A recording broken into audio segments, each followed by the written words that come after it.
Budget Committee, January 26, 2022.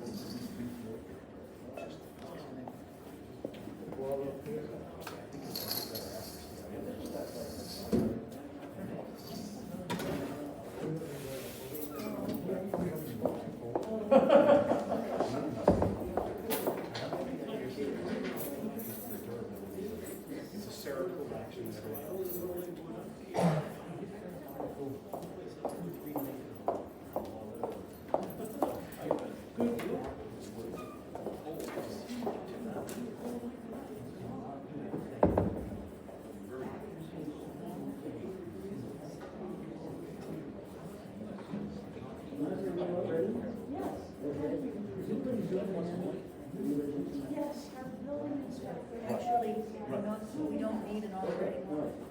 Yes.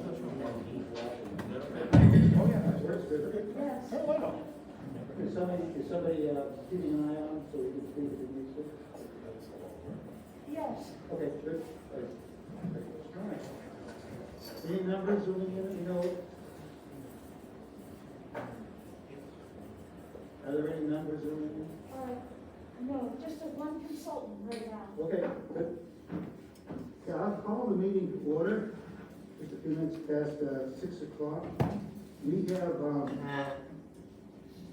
15 votable items, it seems like.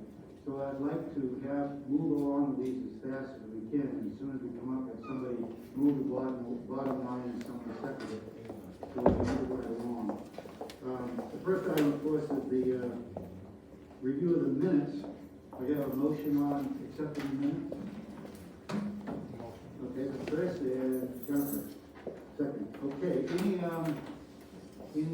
comments, changes, or additions to the minutes? If not, we can vote to accept the minutes as submitted. All in favor? Okay, good, unanimous. Super. The first item is going to be highway, which is tab 15. And if somebody would move the bottom line, may I find it?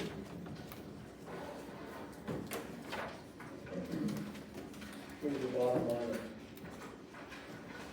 Move the $554,098. $98, yeah, that's right. Okay, is there a second? Good. Any questions or comments on the budget, the highway? I know Highway Commissioner Lynn Thomas is here somewhere. Did I see Len? There he is. Len, any comments? You always give somebody a chance to go on up and get truth to it.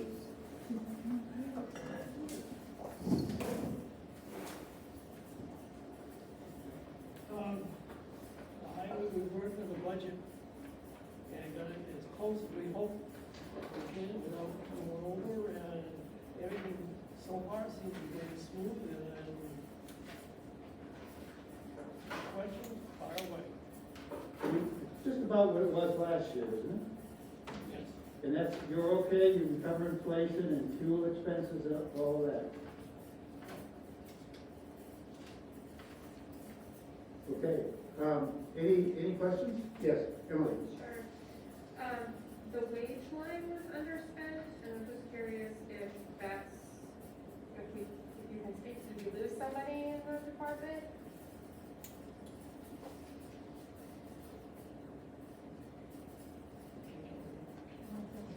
So Emily was asking about the wage line that was underspent this year.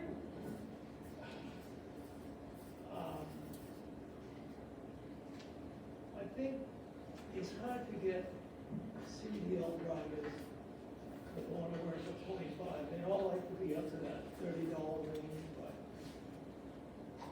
selectmen doesn't feel like we should go that far now. So is the plan to, go ahead, Cheryl. Is it okay if I add something? Yeah. Hi, she can hear me. There's a good healthy budget in both years there's a good healthy budget for snow plowing in both years. And last year was a pretty snow-free year. So I left the budget for snow plowing under in case it was going to be smoother, so that we wouldn't know, we would be able to find it. Thank you. Any other further questions on the Silent Highway budget? That must be the same answer for the contracted services, we just didn't need to pay them for Woodbury as often as we would have had we had snow. Exactly. The fellow does a good rate, probably does a great job, and it's cheap money so far.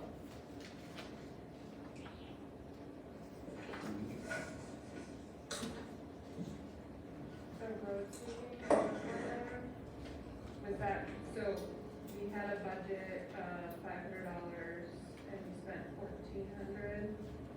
So is that gonna be a fixed, like, did we go out and bid it and we found out it was gonna be $1,400 to do the road sweeping and?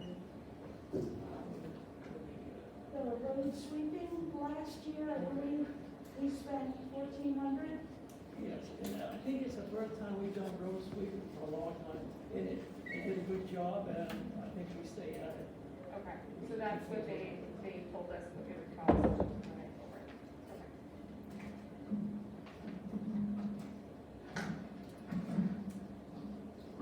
Okay, any further questions on the road budget? Yeah.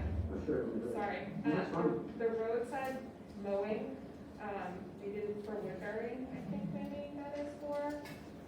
We didn't spend, we had a $1,500 budget, but we didn't spend any of it, and we have $1,000 in the budget for next year. So is that something that just didn't get done this year? Roadside mowing is something that Len does personally with the tractor. Oh, I've seen it, but is this Woodbury? And many other town roads. Okay. Right? Right. Len? Right. We have a contractor out there, the outside. We've been fortunate, there haven't been any repairs needed or extra equipment So far. so far.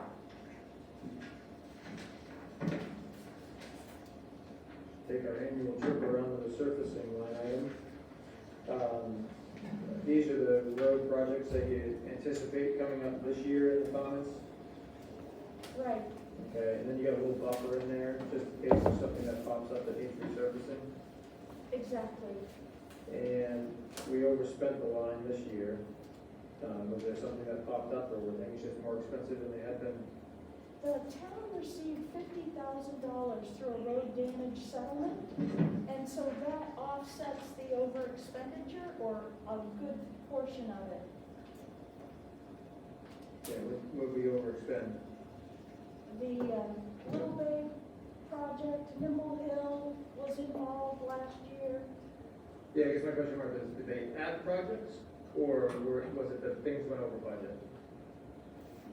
The projects that you had lined up went This, over? this was a plan by the Board of Selectmen. When these extra funds came in, it was determined that it made sense, since these roads had been damaged by Eversource, to fix them.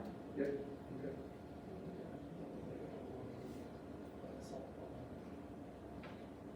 I think I understand that. Brandon, that was the crack ceiling that then we paved over, or actually ground out and then repaved.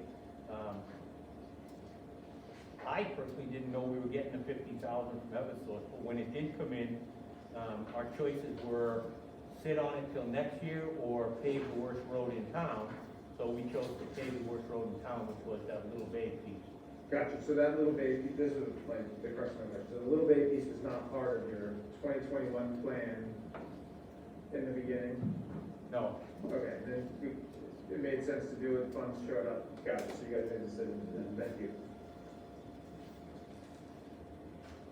Yes, sir. I have another question about the culverts projects. Can you remind me, so we, let's see. We spent about half of the budget for it last year. Am I reading that right? Yes.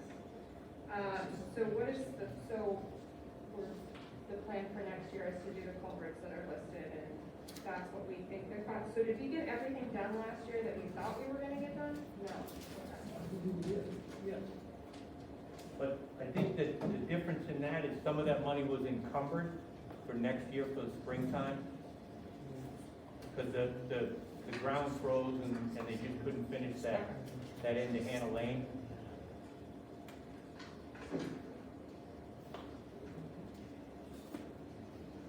You guys, we don't have any encumbrances listed on this budget this year.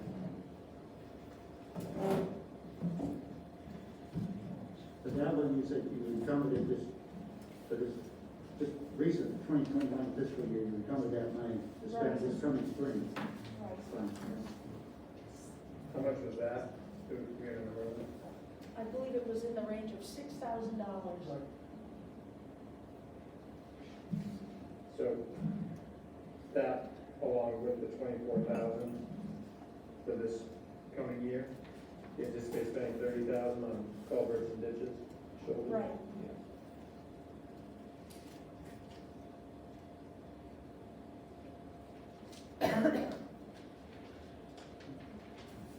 The other thing that the committee should be aware of is the problem with the drainage culvert at, by Custom Pools on Shattuck. There was a serious flooding issue there last year, and we were having serious discussions with the state about whether it's a result of the Route 4 construction project or not. So far, they're claiming it is not their issue, but we strongly believe it is, and we're waiting for engineering calculations. That could be in the range of $200,000 if we have to enlarge that culvert, put in a box culvert. You have it reflected in here? I listed it at the bottom, you'll see in the notes section. Yeah. My question, when do we expand, work with DOT to determine their extent of responsibility on Route 16? We've been in months talking, just to get their attention, was a big part. Yeah. We're just starting to get their attention on the table, and hopefully we're talking.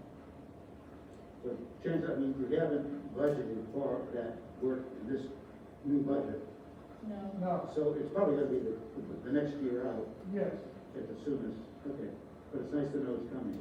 right. Okay. So keep after them. Good luck with that. Right, thank you. Is that an active problem? And it has, well, I think it has, it had flooding there for several years. When you get a real, about 3 months ago, we got rain for 3 days, all that rain sheds down there, the culvert can't take it fast enough, and it floods out Custom Pool, and anybody that's in there. And it freezes in winter too. Something that happens every year or every rainstorm, is when you get the real heavy ones, it just can't handle it. You know, because we think it's from the state adding 2 or 3 extra lanes on the turnpike, but they're saying, no, it's not. That water has to go somewhere. Yeah, because that Carolina, but anyway. Yeah, that's the low spot from both ends, that's Yeah. south and the north. Question about your fuel prices, your fuel budget, you overspent the fuel budget, not tremendously, but you're keeping it flat. Is there no anticipation of fuel costs to rise or a need for more fuel next year? So I'm looking at line 635, is that? 635, yes. So we've got a budget of 6,000 and we spent, 6,735, is that correct? okay, Or does that include some of this year? Yeah, that's correct. That's correct, yeah. Yeah, so it just, I mean, it's not tremendously overspent, but I would anticipate fuel costs to kind of, they can seemingly continue to rise currently, so. right, we're out to bid currently on fuel. We should have those prices in another few weeks. Okay. This was a topic that came up with the police department when they were increasing their line item vehicle for us. Yeah. Yeah, that's why I was asking about that, because they increased pretty significantly. What page do you have on your phone? I just want to be sure, because we're not showing that on ours. 1/19/22, Huh?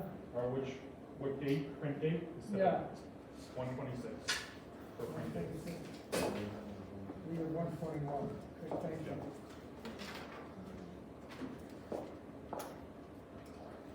Any other questions on the highway budget? Okay. Yeah, just the vehicle maintenance line, was overspent by 7,000, is that correct? $7,757.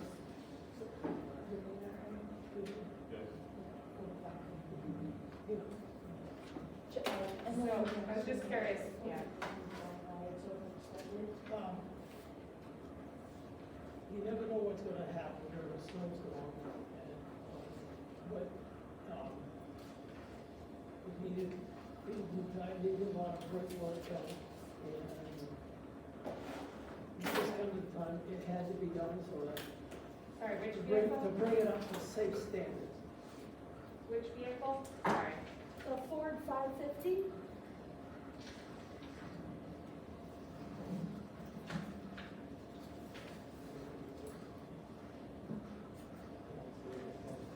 Also, there was an air conditioning repair on the Ford 350, and,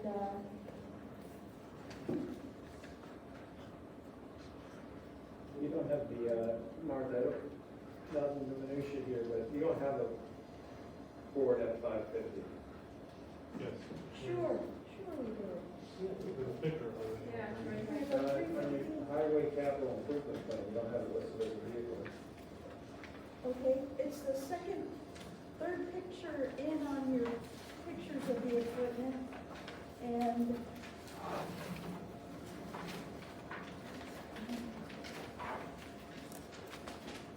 Thank you. No, it's just not. Yeah, so, good question. It's not on the capital improvement plan. This spreadsheet that was done, it shows the vehicles. it's in such good shape now, it's clear off the chart, so. This goes to 2041, I'll remind you, Martha. Great catch, we'll be adding that. Okay, great. Okay, any other questions for the highway budget? So, I'm sorry, just one more really quick one. We encumbered one line item, 399 for the culvert for 6,000, otherwise there's $72,000 returned to general fund. Under expended. Total spent less put. Total Yeah. spent in 2021? Yeah. I'm sorry. Yeah, he was asking what the encumbrance is. No, I got the encumbered as just 6,000, I think. Right. Is that right, Emily? Well, yeah. Thank So you. I should put, So roughly 21,000 left in the budget? yes. That's what I- And that was your question, wasn't it? Yes, sir. And 21,000 will be turned over to the unassigned fund. Right. How did you get there? Page 11.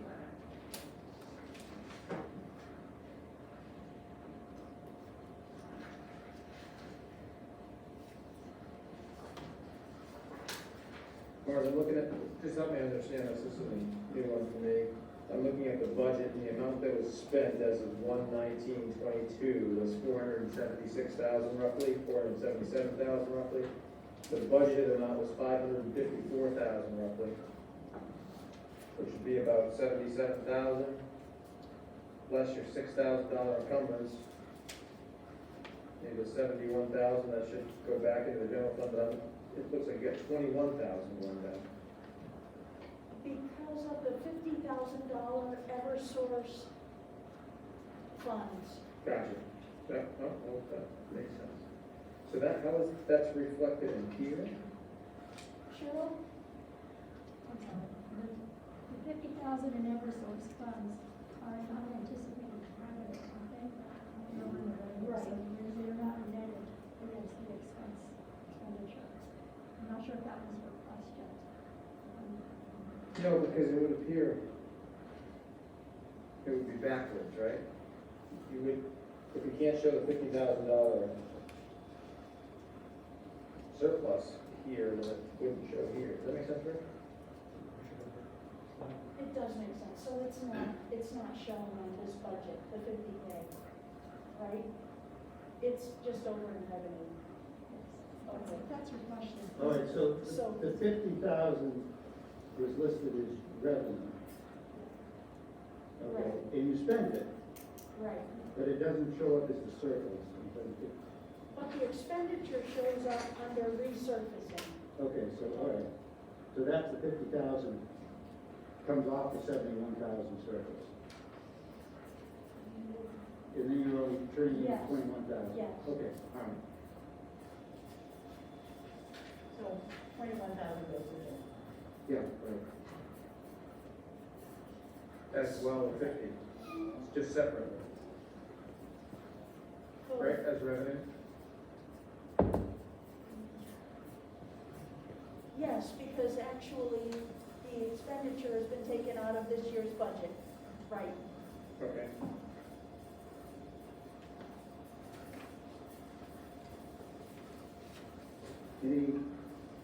Any further questions on the highway budget? Okay, are we ready to vote?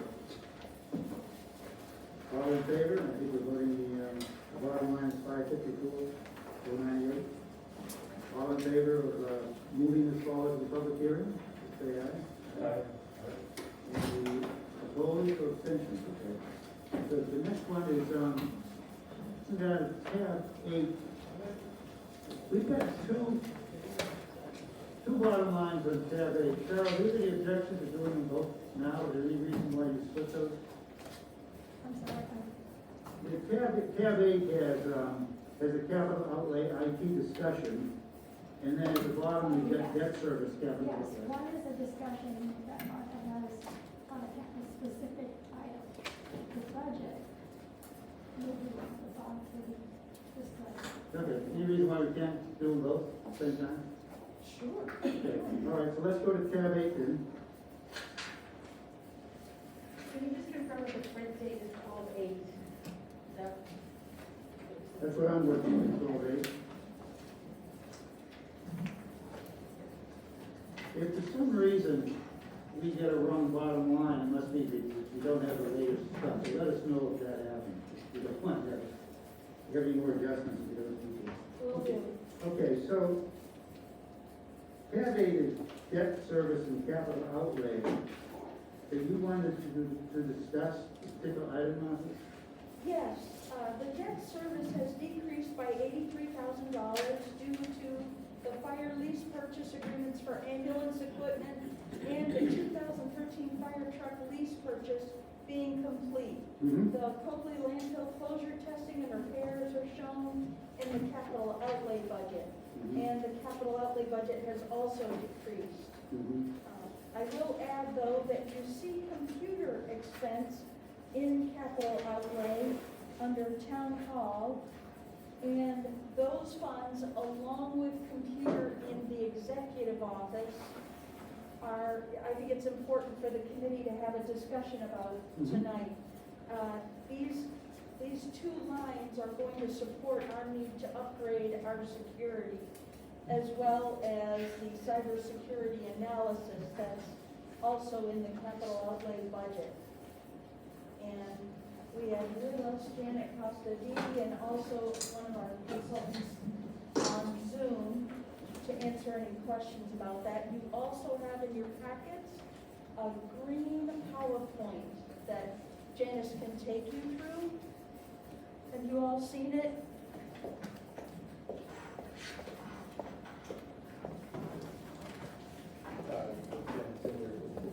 Everyone get it? Anyone?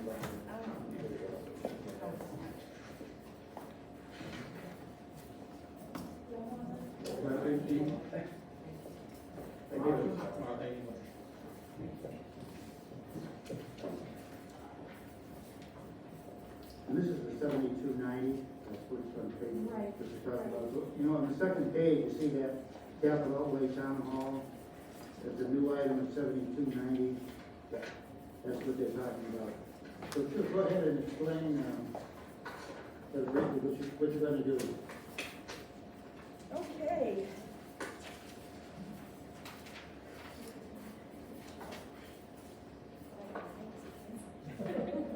All right. Good evening, everyone. My name's Janice, and I'm representing Armon. I also have Dave Ellis, who is on Zoom right now. He is our Chief Information Officer, so if you have any technical questions, I'm not going to try to fool you. I don't know the answer, but he does.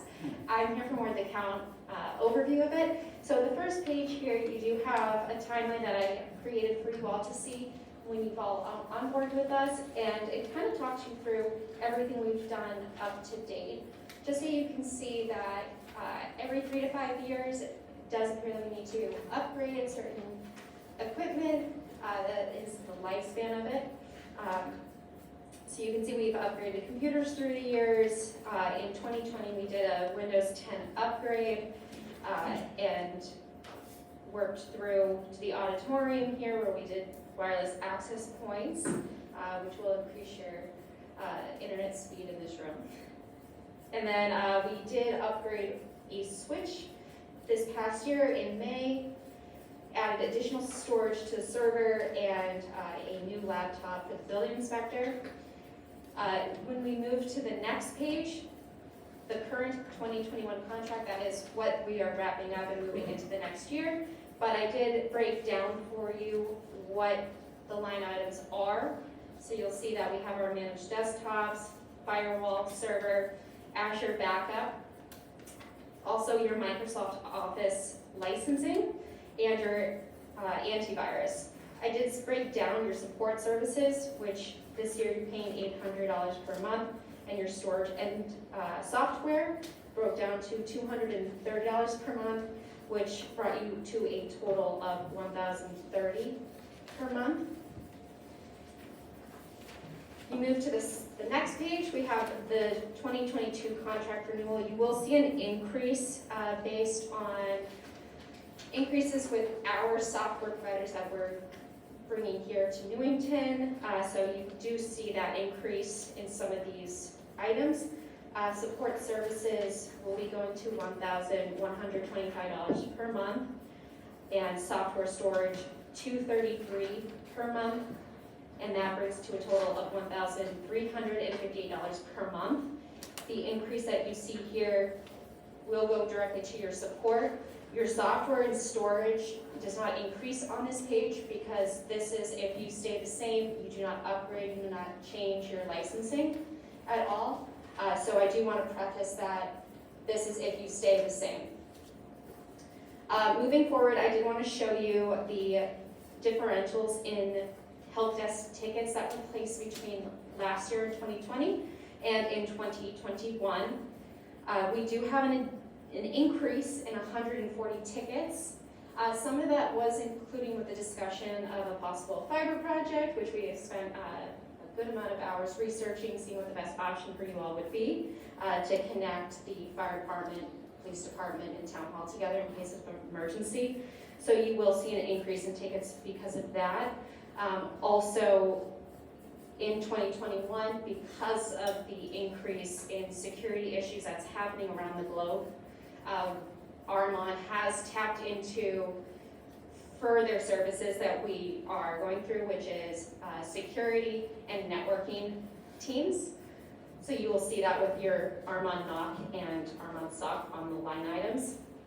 So that's our behind the scenes team.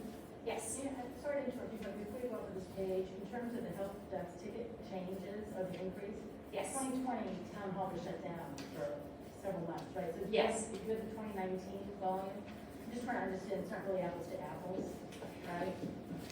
20 to 21. Well, I can tell you that in 2020, we were all here, you know, we worked with the doors closed. Granted, there were probably not as many people coming in, but we all still were on our computers. So, And we have worked with remote working too, as people were dealing with COVID at home and had to be quarantined. People were working remotely from their laptops or desktops, and so we did assist in that as well. I'm sure that also increases with the tickets. You'll also see here we have different tiers for a help desk. If you have any questions about that, tier 1 is basic, easy fixes. If you have printer issue, password reset, anything, yes? Sorry. No, it's okay. I mean, I'm just curious about the RMON-NOC, so that went from 16 to 120 between the 2 years, so what is that specific one? So that's the increase in our team, and Dave can also speak to that further as well, but we do have a team working, basically watching all of our clients and seeing any issues that may pop up with the network. Is Dave available to pop on? And I can add that, so we did make a number of changes in how we categorize tickets as well. And we added some additional number of tickets that we're getting in order to try to be more proactive and try to solve issues before they're actually impacting users. So I guess I would expect to see a decrease in the number of tickets, not an increase, right? So what's causing, besides the categories here, which I understand some of them and not all of them, what's causing sort of the significant increase in the number of tickets being generated? Is the system adequate? Or is it that it's not proper, you know, like why, I guess, in general?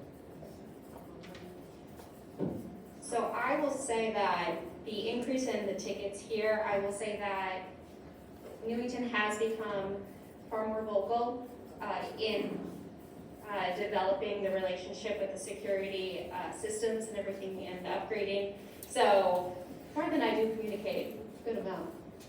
But also we are expanding our resources. The security world is increasing in threats. And so we're trying to be proactive, and that's why you also see we're working harder behind the scene to prevent other issues from coming on. So I want to tag off of that question. Are these tickets generated by the town of Newington, or is this your categorization of what you're doing behind the scenes? So I can understand this correctly. My thought process is if I, as a user, generate a ticket, that would get recorded. Yes. So we saw 104 additional network-related tickets generated by town employees? Or was this behind the scenes, you guys are doing this? Sure. Dave, I'll have you speak to the knock and the soft tickets, but I will say that anything that I know that I can speak to, specifically on help desk tickets, customer service, pre-sales, post-sales, that you will see that has been initiated by the town hall and conversations. Dave, would you like to speak to the knock and the soft tickets? Yeah, so the knock and sock tickets are a lot of alerting tickets, and they're tickets that are proactive in nature as opposed to responding to a user request. For example, if we see high utilization of memory or CPU, disk space issues, if we see issues with your switches or issues with your other networking equipment, those tickets all are now going to be these knock and sock queues. And that is, like I said, we made a lot of changes in the way that we monitor and the things that we're monitoring to try to be more proactive and to try to drive down the number of issues that are actually affecting the end users and try to solve problems without you guys knowing that there was really a problem that we had to solve. It appears that you did that as help desk guys went down from 112 to 75, but yet it seems to point the opposite way, that we're more of a problem than before. Are you, Either one of these. Try to become more proactive. yes, this is us becoming more proactive, and, for example, if you look on the timeline, additional storage was added to the server. So that's an example of an alert that we would receive. Your server communicating to the system saying, hey, our memory's really low, we need to upgrade that, we need to add or do something else. So those are the type of examples that you necessarily as a user would not see or know, but your computer is letting us know, hey, I need more memory. What is our capacity? I don't have that information in front of me. Dave, would you happen to know that? I didn't catch the question. How much memory is on the server? Yeah, let me look it up. You're right. And just give me 1 second. Thank you. Just added some, November, I'm sorry. This is, just to clarify, this is a cloud-based server, this isn't a physical server. The one that had added memory was a physical server. You currently use both cloud-based and on some of your cloud-based software systems, as well as Azure, and then you do have a physical server, yes. So Yeah, what's the, so your physical server has about 1.5 terabytes worth of storage now, and it has 64 gigabytes of RAM. so dumb that down for me. What percentage capacity are we at? How much You are is it? currently at 58% of your storage capacity. So you're okay. You don't, really, the town doesn't put too much on the server, so that little increase, you won't have to worry about too much unless you upload a ton of files in one day. And so what's the rationale for having a server local versus the cloud, and why do we have both? Dave, that's all you. Okay, so we are a cloud-first company.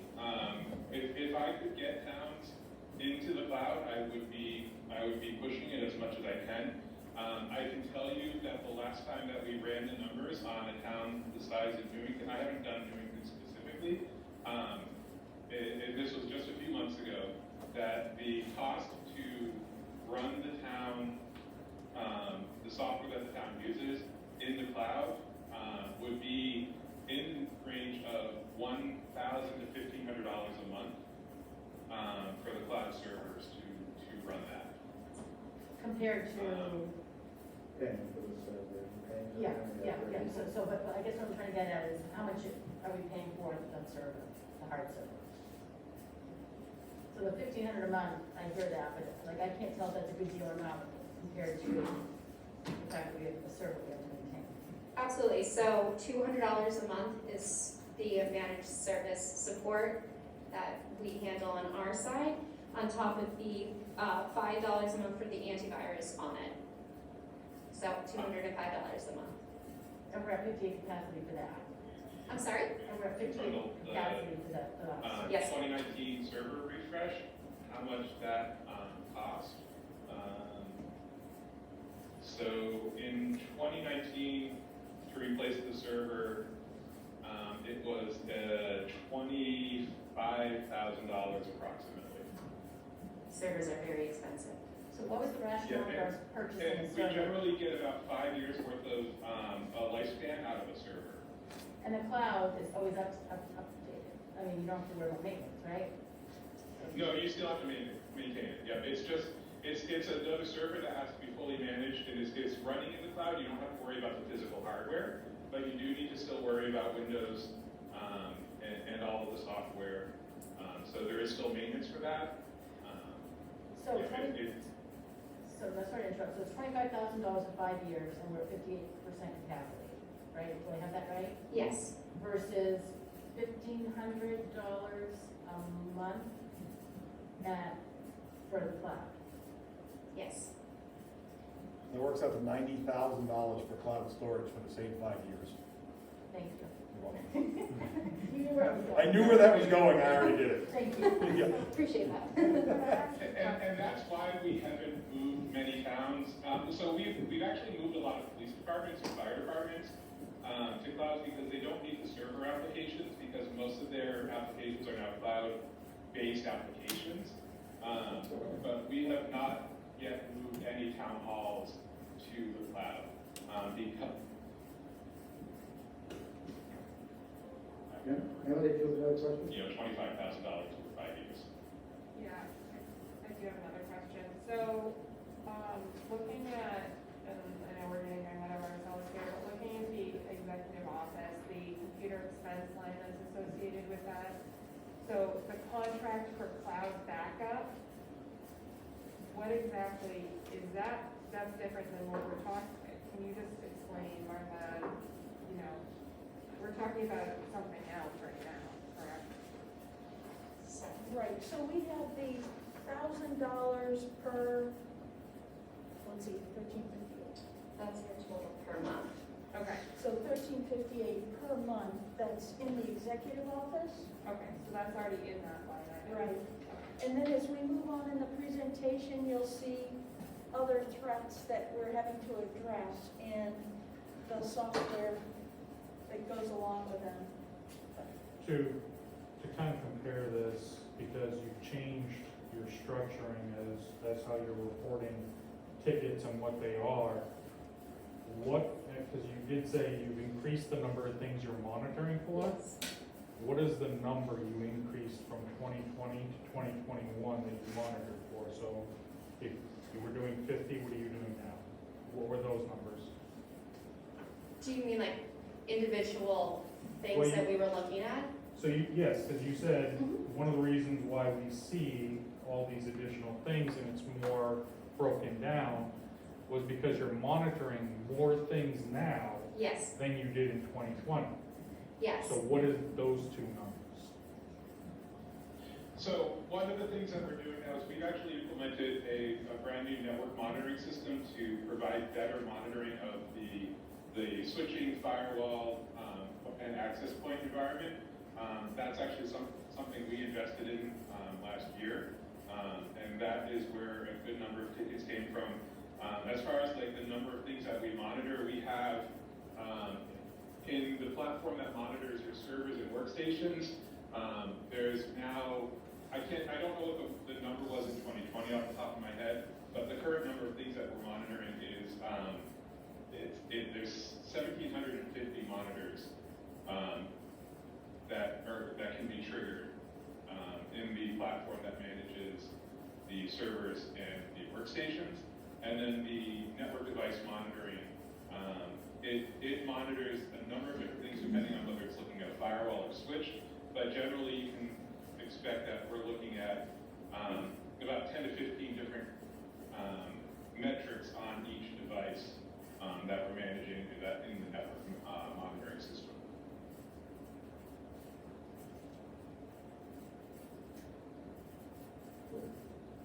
Does that monitoring include just the server? Yes. So my question is, if our server went down, is everything in the cloud? Is it safe in the cloud? Dave? I couldn't understand that question. Could someone repeat it?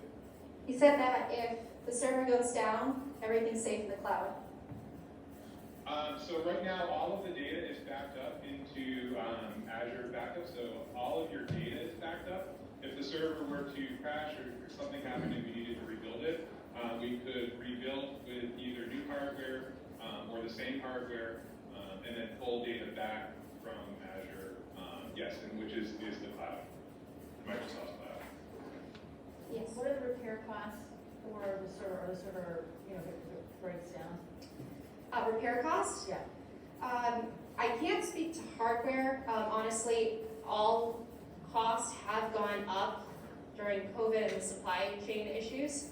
As I'm sure everyone has seen the inflation go up. So it honestly depends on when I go what the part is. If it's a software based, that for cloud, that can fluctuate based on usage. But as Dave said, if you were to replace the whole server, it's $25,000. Right, but and the other thing is that we do, the town does maintain a warranty on the server. So as long as that warranty is maintained, if any hardware on the server fails, that is covered by the warranty usually, in almost 99% of cases, unless it was somebody purposely destroyed it. That might be something different, but I haven't ever come across that. So the server hardware is under warranty. We don't charge more for, fixing a problem. It's included in our service rate. Where there would be an expense is when we go to replace the server, there is a labor expense for that project. But as far as maintaining what's there or repairing what's there, that's covered by your service agreement with us and the warranty that's on the hardware. A couple of comments on that. I'm assuming that the reason you're presenting the amount of tickets and the increase is to justify a 30% increase in the monthly cost? Not only that, but also to show that there are more security threats coming up. There are more issues that are arising in various areas. If you see a pre-sales ticket, that usually means we have something we need to replace or upgrade. So it breaks down there, and I also just want to be transparent with you as a summary of your year, so you have the full picture. So, keep going. So I'm assuming because there's more tickets, that's the general increase in the monthly payment, but your managed desktop service, which I'm assuming is for hardware and also the life of the desktop? Managed services would cover any agents on your computer. So if you had a ticket come into the help desk and someone remotely hopped on your computer to see what was going on, that's an example of what is part of your managed service. So we also use a platform for that, so their prices have increased. So we also have to adjust accordingly as well. Because that's a 30% increase on that line. Your managed service for the server is up 30%. Is that a platform outsourced as well? That's Windows-based. Not the Azure. No, we're talking about the server. Yeah, Okay. your server software is, I think it's Windows 2019, Dave? Yeah. So those 2016 or 2019. Those changes from Microsoft are at the 30% threshold. And then your backup, your Microsoft backup is at 100%. But that's what I'm trying to understand is, you got increase in tickets, kind of, more monitoring than anything. But you've also got your pre-sales stuff in there. I want to understand that a little bit better, because if it's, if we're engaging with Armand to purchase something, which would be a sale, before the sale would be the pre-sale. Are you saying that that contributes to our monthly bill? No. That's just an overview of what your tickets break down to. It's all covered. Everything that you have in the tickets are covered under your agreement. Right, we don't charge by the hour. There's not a certain number of hours of support that you have included. You have unlimited remote support and as much on-site support as we need to provide in order to provide you the service. So it's the increase is a little bit of, tools have increased. We're implementing and trying to be more proactive, so we're, bringing on new teams internally to help do that.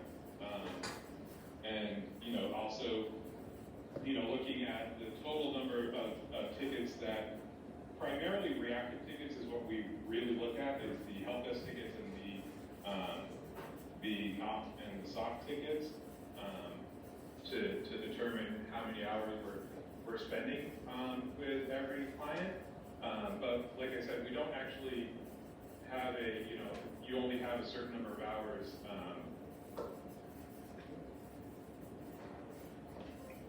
Well,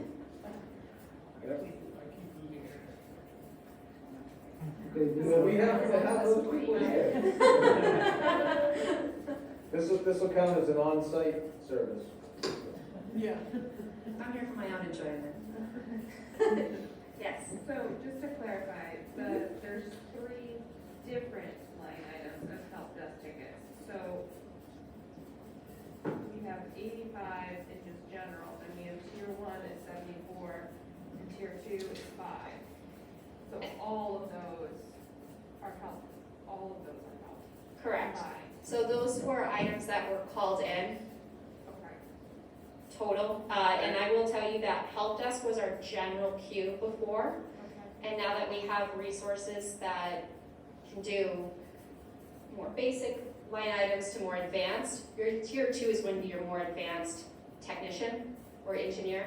So we wanted to be able to track that for us internally as well. So that's why you do see that finally break out, but I will say that total, those 3 line items do come together at the end of the year. Yeah, and as James kind of alluded to, what happened is partway through the year, we broke out the help desk queue into 2 different queues, help desk tier 1 and help desk tier 2.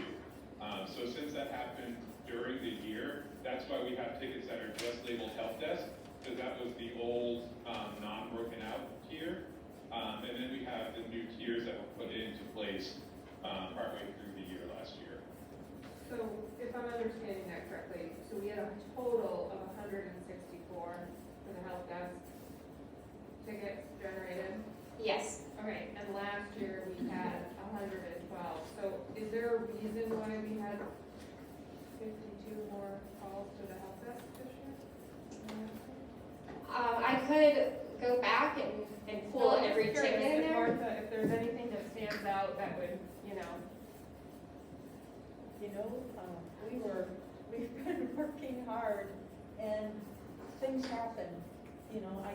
I personally can think of, it seems like every other week I'm on the phone with something that's, that I need help with. I They set helped my me. place up. There we I set go. up my other station. I had printers and the whole second station was set up. Are the people in the town offices, whoever happens to be here, is everybody happy with the service you get from Armonk? Probably most important. Yes, they've been better this year. It's just, that we've had no trouble connecting and getting people in here when we needed it. Yeah, and I can say, I've been here since September, part-time September, October, I started full-time, and they've been absolutely great with setting up my new laptop and getting me through some of the network stuff within my office. They've been great to work with. So happy to hear that. Quick question in terms of, sort of even maybe higher level, because I appreciate the tickets, and that's, thank you for sharing that with us. But what I'm trying to understand is, for the increase that you're proposing, what are we actually getting? And are we at lower risk than we are currently today? And I realize that costs go up, and so that there's gonna be a cost just to keep things the same. But what are you offering if you're increasing your service by 30% that's gonna protect us? I know Dave can speak to the more technical aspect of it, just because of the amount of specialty that we have brought in because of the changing environment online. As you heard, ransomware is a huge thing and has taken out huge companies that throw billions of dollars into their security system. So we're trying to, and actively stepping up our game so we can be proactive, and as you see, the knock and the soft tickets are up, but those are things that you don't necessarily hear or you won't experience. You won't have an outage because we'll get an indication of one of the equipment before it becomes a real problem. Or if it is a problem, we can expedite that to have someone come out here faster. So it's more of a proactive thing, making it an easier experience for the end user, not having to call every single time something happens because we can see it on our side. Another question, thank you. So, what I don't have an understanding of is if the current town hall staff, how computer savvy they are. And so that's not meant to knock anybody, but it's just a reality that if you have a basic user, we may not know what we don't know. And so I'm trying to understand, who we've been working with and whether or not we need to be getting somebody that is a higher level user when it comes to IT. Because I know that would not be me. And that's okay. So I'm just trying to understand sort of, how is this proposal developed? And, you know, who is it vetted by, and is it meeting the needs of our current users? But I guess my question would be is, are those needs, you know, we don't know what we don't know, and are those needs gonna change? Sure, so I actively try to communicate as well as my team, sending out emails to our clients. I know they've received a good amount from me, just an alert overall, about a specific event that might have occurred, printer nightmare, or anything like that, informing the end users, hey, you might hear about this on the news, we're working behind the scenes to patch things so you have a better experience. If something's happening and you're experiencing an issue, we're dealing with it, we'll help you fix whatever that problem is. So that's part of the services as well. Just because someone may not be a fantastic computer pro, trust me, I work in IT, but I still go to Dave and the rest of my team members when I don't know something. But we're here for your support. If you need training, if you need more guidance on how to do something, we're here to help you. But the end user does not need to be a professional to run the basic IT that, you know, we're making sure is an easy and carefree experience for you. If it becomes an issue, that's why we're here. You pick up the phone, you send us an email, and we're on it right away, making sure that's resolved as quickly as possible without inconveniencing your day. And I would add to that one piece of good news here is, I'll get on the phone, for example, last year, we weren't sure how to upload these videos to YouTube. And one of your techs got on the phone with us, we wrote it all down, and now we just go to our instructions. So we've learned from it, you know, we certainly aren't experts, but once we get the education, then we write it down and we use it. We don't go back and say, can you upload this to YouTube for, you know what I mean? Martha, I can speak to probably half the bill this year. Just setting up, and it's not Armand's fault, it's just the process. I have 4 sets of software for elections, motor vehicles, taxes, and vitals. Each one of those has a separate tech person. So we had 2 printers that we bought for the motor vehicles. I think it was 2 years ago I bought those. And then this year we bought 2 copier, scanner. They do print some things. We were using it, the first machines for everything, and it wasn't working out because we have special paper to print things on, and you didn't have enough drawers. So at any rate, when we put these 2 new printer scanners in, you have to go to each one of these tech people for each software. Armand has to either come into the computer or come into the office so that they can go through the server, open the server up so that these tech people can program just these machines.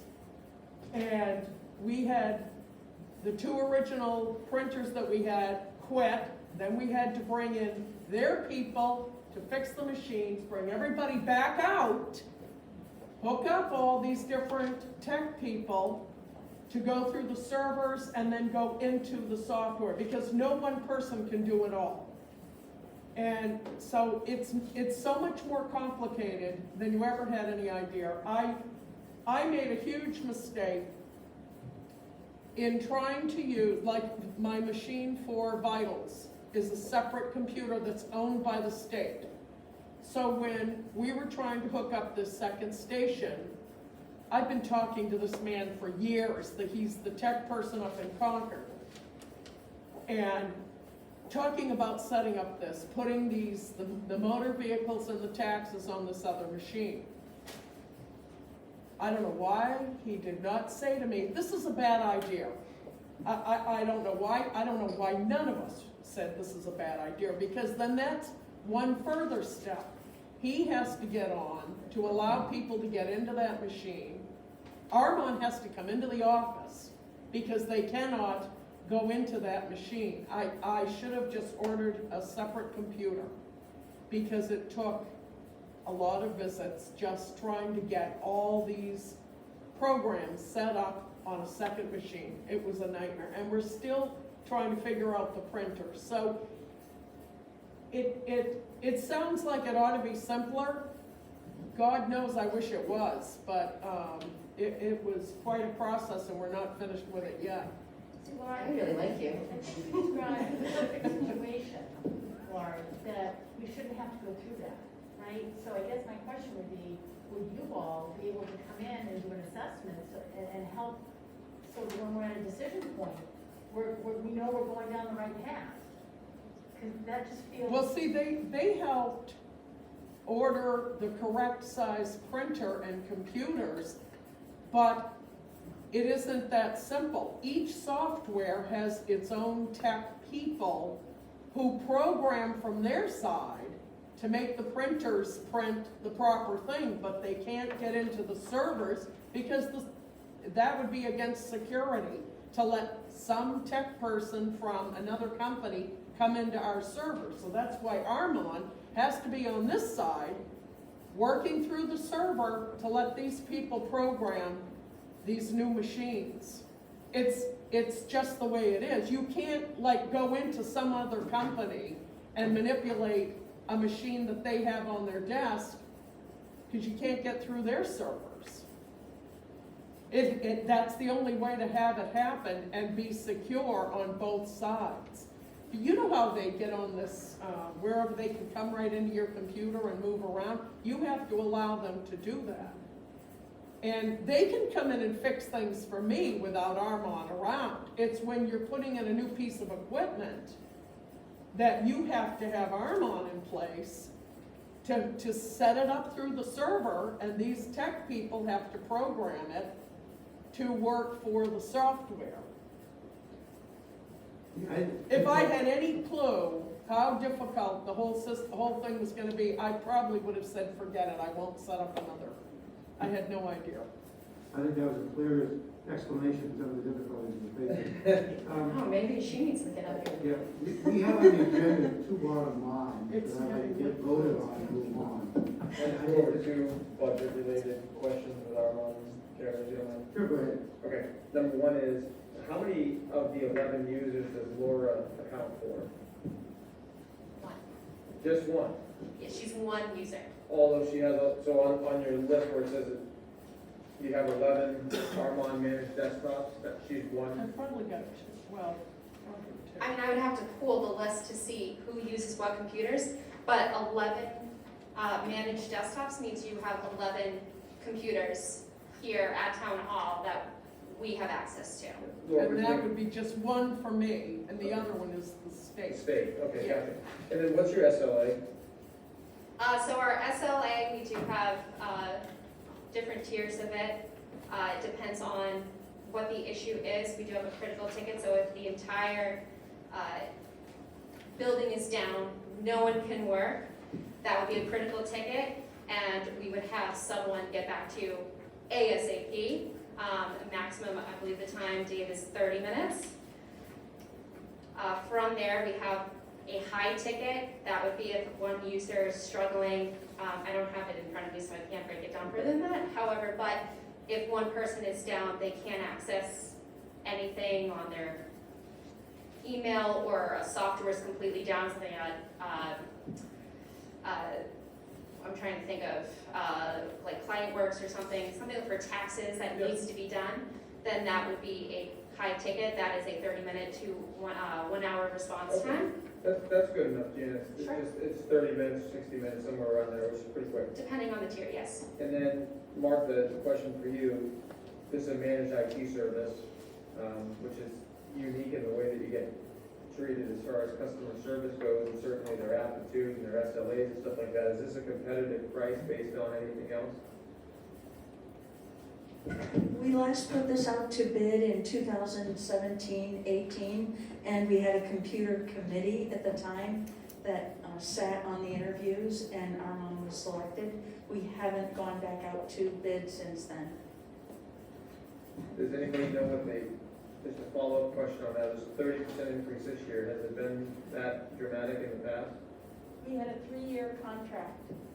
So Gotcha. this is our first increase since 17. Is there a first increase in 17, is it for 1 year? Right. So the 2017 year, that was a 3-year contract. So this would be another 3 years that you wouldn't have changed. At a fixed price. And that's unless you change your software or anything like that, Gotcha, that helps, thank you very much. of course. Okay, are we ready to vote? We've got two bottom lines here. The first one is the debt service, which is down, it's really out of our control. If someone wants to move that, it's 27,673 for the debt service. So moved. Okay, we got a second from Jennifer and lots of Emily. Okay, any further questions on the debt service? All in favor? Aye, any opposed or abstentions? Okay. The second bottom line is capital, the end of the tab. And that's down as well, but it's at, 77,590, if someone would move that. Is there a second? Wait, sure. You know where we are? Yeah, okay. Yeah, I do. I'm just curious why the department budget and the selectmen budget are two different numbers for that.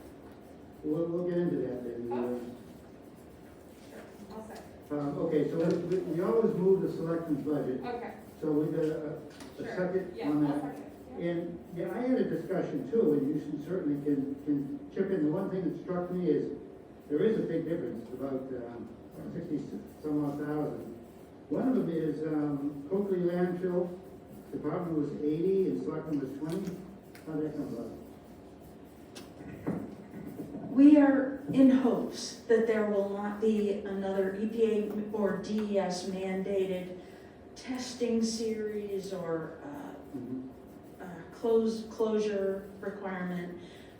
And so because of that, we've reduced those lines. Okay, right, because in previous years it was 30 and 40, now you're down to 20. So fingers crossed. And you'll recall that, I want to say 2 years ago, we had extensive costs, sort of similar to what the sewer plant is faced with. Yeah. If EPA all of a sudden decides that the Coakley Group will do this testing, we all have to chip in. Yeah. So do you have a gut, something better than a feeling on that? And secondly, how did you arrive at 20,000? Like, what's giving the selectmen or the town office that feeling that it's not gonna be 40,000 this year? We talked with the local landfill committee, we talked with the head of it, and we tried to project what they're looking for from EPA and DS, and this is what they're saying, it should be a per year, 5 years, so we're. All right, so that's good information. So, no, I attend a lot of the Copeland landfill meetings that are held in the City Hall with the other primary users of it, so I can handle what's going on. Right. It seems to be consistent like that. Okay, so if you don't mind, Chairman, either one, either chairman or chairman, who came up with a department budget of 80,000? Like, where did that appear from? That was my original concern based on previous experience, Okay. but the selectmen allayed my fears. Any further questions? Martha, question about the police capital outlay is down 6,100 department budget to selectmen budget. Is that the actual specific costs that we anticipate, or? Yes. Yes, the police department has told us that they will need 46.9 for the cruiser and equipment that goes with it next year. Thank you. Mr. Chairman, how come we still do that on capital outlay? Cruiser? Yeah. Well, no, in times past, we didn't buy a cruiser every year, and it was a capital outlay like a fire engine. It seems to be when we wanted to sort of stabilize things, we kind of made an informal agreement that we would plan on the cruiser every year. It could be a budget item, but it's, the amount and the fact it doesn't have to be every year. Yeah. I guess we keep it as a capital item. Okay, thank you. I don't want them to buy one if they don't have to. Okay, any further questions on the capital outlay budget? Okay, so we're voting on 77,590, and we're hoping for the best with COVID. We got one more, sorry. No, sure. Capital outlay police, this year there was budgeted $49,000, which I'm assuming was for a new cruiser, and we spent $39,000. Was that for a cruiser, or was that for accoutrement?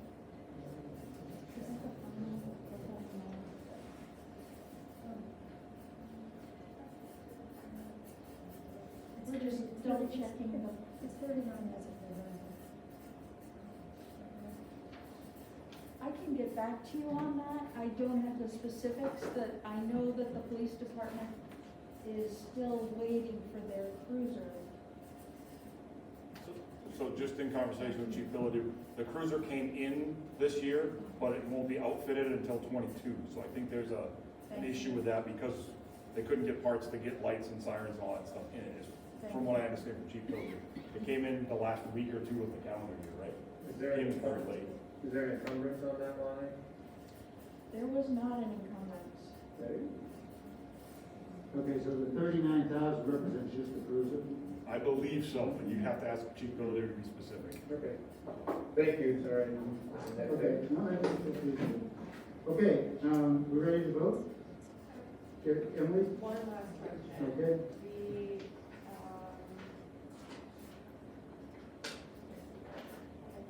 So the cybersecurity assessment for town buildings.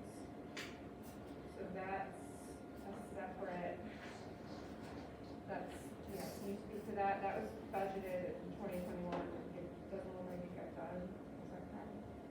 Yes, and we put it out to bid in '21, and found out that the low bid was the combined amount of what you see here, as well as $3,500 from 2021. It's actually $6,900. Right. To get it done. Okay. And then who's the contractor on that one? The Adam Group out of Concord, although we did interview nationally. Okay. And is it unrelated to what they're doing at the school? The penetration? There will be penetration testing, absolutely, but it's unrelated to the school. Okay, any further questions? Ready to vote? For the capital outlay, 77,590, all in favor? Any opposed? Abstentions? None, okay, good. Now moving on, since Laura is here anyway, to the town clerk, that's tab 26. And we had a bottom line of 111,397. Is someone like to move that? We move to Jennifer in a second. Okay. Any questions or discussions? Laura's already given us a pretty good view of what she's up against.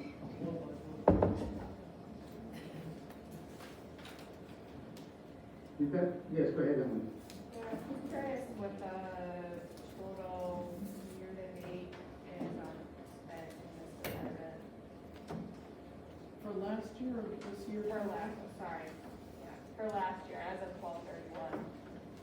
I'm guessing you're wondering about the extra person for, No, I'm just curious, so looking at the budget, one of the things we'd asked was kind of this interim look, but now I'm curious what the end look was. So like as of 11/23, you had spent close to 70,000 of your budget, but I'm curious what the ending point was for this. Does Cheryl, do you know what she's? Yeah, you're missing the mark. We just want to know what it was to December 31st. So we have a balance remaining of 13,000, and your question is? Yeah, that was my question. Why- 13,000. okay. I was just curious what was left. Sure. I think that's just the extra person. We were trying to hire somebody for that year, and we had someone who later couldn't start, and, so we had to put it back out there. So we ended up just waiting until this year. They do have the person on board now, though. And she was hired for this current calendar Yeah, year? yeah, so it'll be out of 22. too. It's one way to save money, it's hiring the staff. The personnel gaps are how people save money. Any further questions? It's still up about 16.5%, I see. And that's, so is there a wage factor? Do folks get COLAs?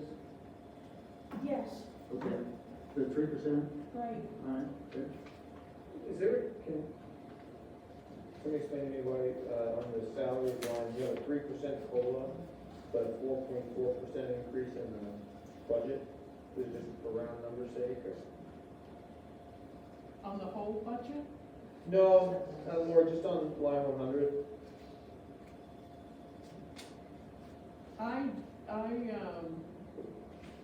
The only increase on that was the COLA. Okay. Yeah, and it says the COLA brings, 3% brings it up to 47,000. So I don't know, it may be, That's it's just, it's comparing it with what was actually spent last year anyway, not the salary. Okay. Any further questions on the town clerk, the tax collector? Let's talk about the training a little bit. Yeah.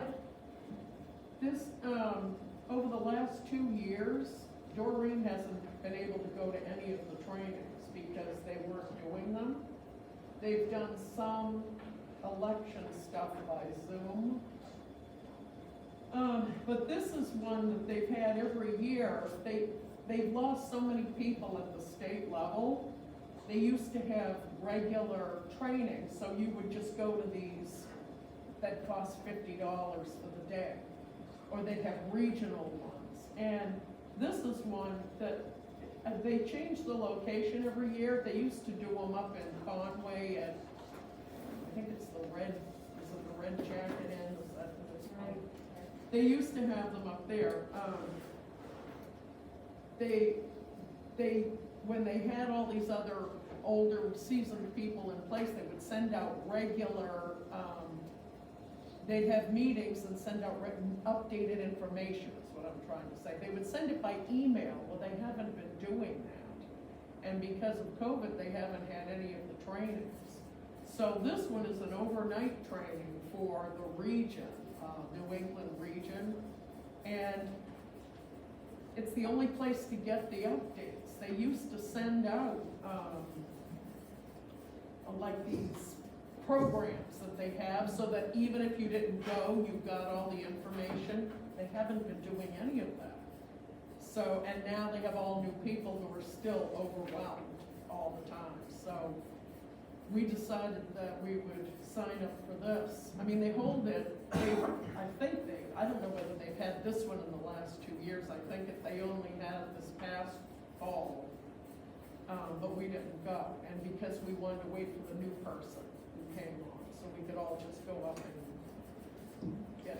Or is this is a single overnight? Do you have to pay for the course plus lodging? Yes, yeah, so it's for 3 people. 3 people. 3 people, yeah, it's just one. Okay, any further questions? If not, are we ready to vote? All in favor of, under 11,397? Move forward, say aye. Any opposition, abstention? Okay, good. Thank you, Laurie. I appreciate it. Okay, we can move on to the elections. Laura may be on tab 11. You're right, we may need you for this one. Now, let's see. Looks like it's down, so we got a bottom line. Is what, 323,666? That's total expenses, but it's the same as the other, what we're talking about it.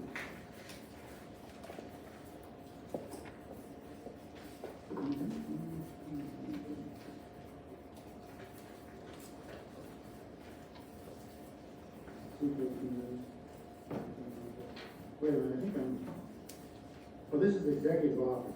Is 610. that correct? 610. I'm sorry. Yeah, tab 10. All right.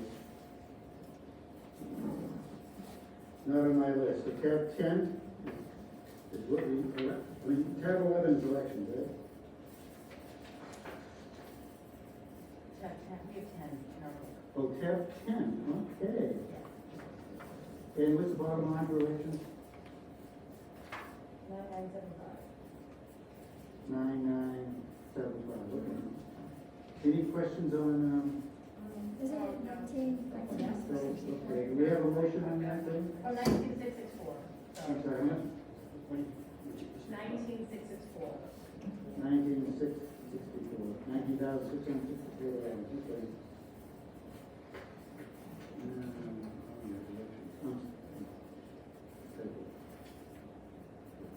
Okay, any questions on that?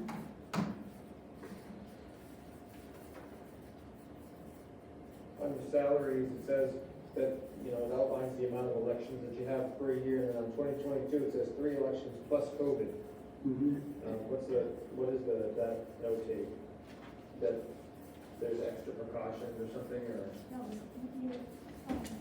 I'm speaking for you, Laura, but I believe you said there was extra work effort involved trying to make the town hall COVID appropriate. Gotcha, the spreading out and everything is just more work. For the elections? Yeah. Oh my God, yes, yes. I'm hoping they'll do away with some of it, but I have the feeling we have to do it again, yeah. It's just a lot of extra work. Yeah, we had it set up and we're hoping to leave it, but then the hall had to be used by other people, so we had to take it down and put it back up again we had, 4 elections that year, so. Okay, any further questions on elections? This is an election year, so we'll do that then. Okay, we ready to vote? 9975, all in favor? There's about 19664. 19664. Yeah, that's Right. what Okay, all in favor, I think I got the hands, okay, any objections or abstentions? No, good, thank you, okay. Now we can move on to 25, which is going to be town buildings and questions. Code enforcement. We got 2 bottom lines on this tab. Many, You have several, right? yes, multiple. Yeah, how many? 3, 4? Maybe 6. Yeah, okay.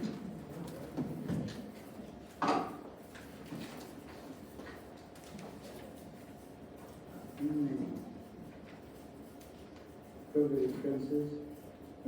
What I'd like to do is I can combine this. I'm sort of trying to do this one vote per tab. Tab 25 is building special code enforcement. So let's see what we got. Okay, we've got, So I can make a motion for the total town budget, grand total. Sure, that'd be good. Town buildings grand total of $137,646. 137, 646, okay. Sarah, are you keeping up with this? No, just got it. Oh, wait, I'm sorry, can you repeat that? That was the grand total for all town buildings. 137, 646. What's your print date? 12/8. Yeah, I have a print date of 119. 119. Yes, we sent a new package out. John, can I take my motion back? Yeah, sure. I make a motion to move the selected budget of $151,946. That's the selectmen budget? Does that sound correct? Okay. So that is the selectmen's budget? Is that correct? Yes, And it includes town buildings? correct. Yes. Yes, Okay, includes town hall? Yes. All right, old town hall, town garage? Yes, yes. All right, all the buildings, right? right. Meeting house, fire station? All right. Film school, old parsonage, all of these? We got them all. What's the bottom line again, please? 151,946. 151,946, okay. Any questions on buildings? Yes, go ahead. John, I actually want to pass out a quick spreadsheet for folks, because I think if I pass out a spreadsheet, it'll be easier to explain, for the town. This is spreadsheet you made? Yeah, Jen? yeah, and it's just to make it easier, so as I was reviewing the budget, part of what we do is we take a look at the 2021 budget and compare it to, what's listed in the book, and compare it to what's being requested for 2022, to help us determine, the percent difference in what we want to ask about. And I always go back and I check my 2021 workbook that lists the 2021 budget column in it. And I noticed that there's discrepancies for all of the town buildings when you look at the 2021 columns. And so so I don't know how, we want to fix that, and I also am curious as to why there would be a change. Typically, in 2021, since we made no changes to any of these budgets that we're going to talk about under the town buildings, I checked the minutes. You would take that 21 column from the 2021 budget book and bring it forward to 2022, and it's different. And so I guess maybe this is probably a question, since Steve was not here, it's probably a question for Martha.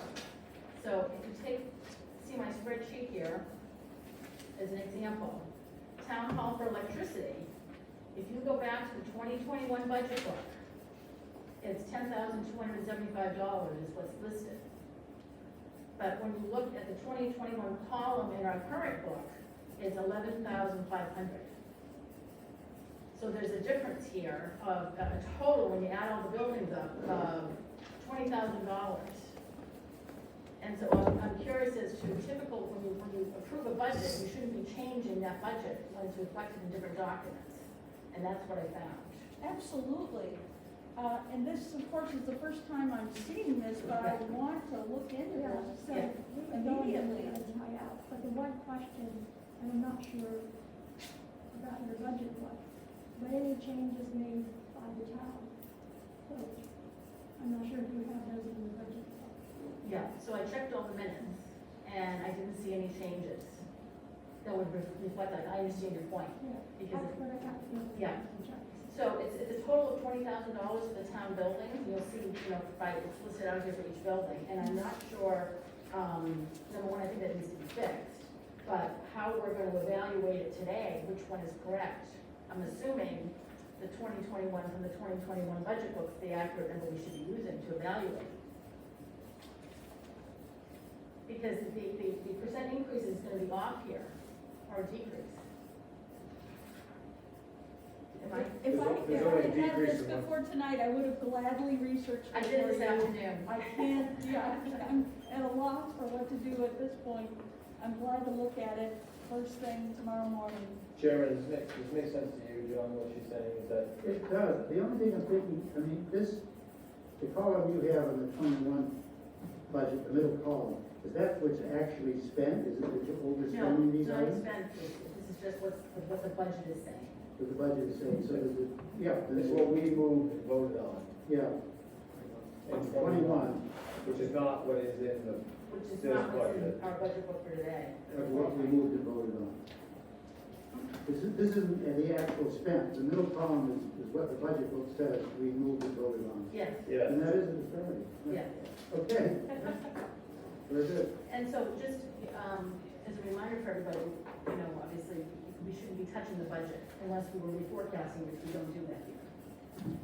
Yeah, the selectmen can overspend in the category they need to.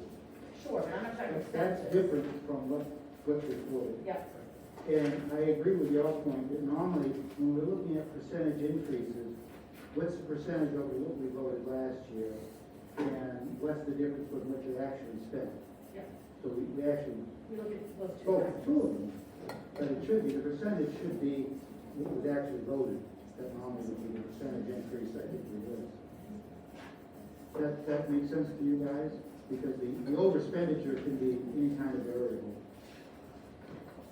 But it's better to track what we voted on. in terms of- Well, especially when you're looking at, should we increase, because Yeah. if you just look at town hall, that would mean that we are absorbing an increase unknowingly, Yeah. right? Right. Where we may say, hey, the electricity bill's been the electricity bill, we should keep the electricity bill. We're unknowingly increasing that based upon a So, Probably a mistake and I column. could be wrong and I need to check, but one of the reasons we updated town buildings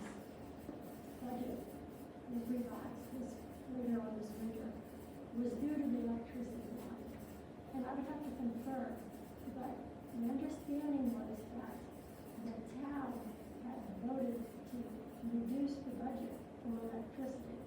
And if you look at the electricity for this year, and you compare the actuals from last year, and you look at the actuals this year, you can see that the electricity is over the budget.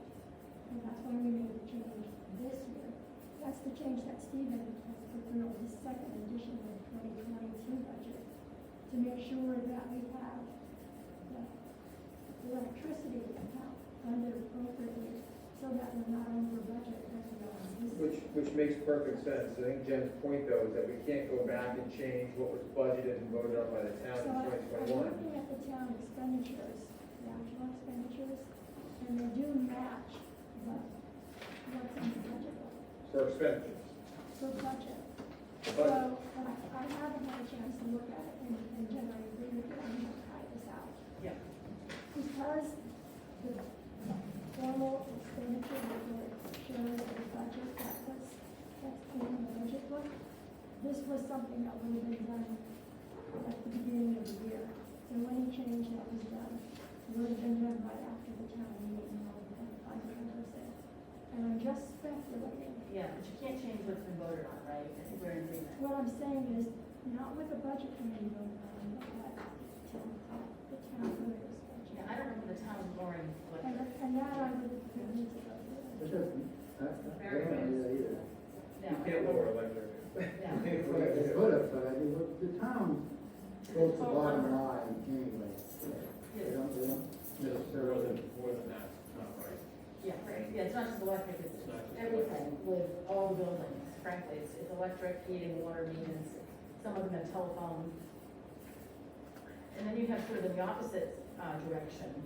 If you take a look at the fire station for maintenance, I pulled it from the original book, there's no change in the minutes, it was $70,000 for maintenance. And then if you look at it here in this book, it's $25,000. So that's in the opposite direction, that's a big swing. Understood. So, as this was all noted before I got here, telephone providers. Okay. So I don't know what to do, you know, literally this was hot off the press, as I was working on this afternoon. I don't know, do we still want to go through? I think, I mean, we need to vote on what the selectmen think they need this year, regardless of what, you know, was voted on the past years. So I would say that we would go through with this and then follow up. Mostly it's an accounting thing, you know, process thing. We certainly want to be working with correct figures in the past. But right now, the important thing is the current budget that we're discussing and whether the selectmen feel that they need that money. Let's focus on that now. But this is a good catch. Good catch. But I think that, you know, eventually we'll get to the bottom of it. So, is there any questions on this amount? It's significantly less than was budgeted in 2021. Any of these years, but the selectmen have been trying to save money and keep the tax rate under $10. They succeeded, and this looks like it's one of them. But sometimes you can spend money on buildings, you know, a lot of money in a given year, and you can sort of spend less in the next year because you've done a lot of the work. But yeah, Emily? Sure, so starting with the town building administration, the contracted service line and maintenance pretenders, so that line is up 36%. I just didn't know if there would be changed cleaning services or.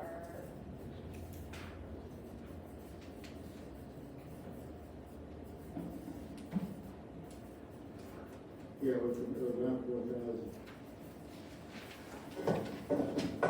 So I increased that line item, again, I'm new to town, so just take the budget with a grain of salt right now. But it was my understanding that with COVID and the summer camp that was going through that building, that we needed to increase the cleaning services.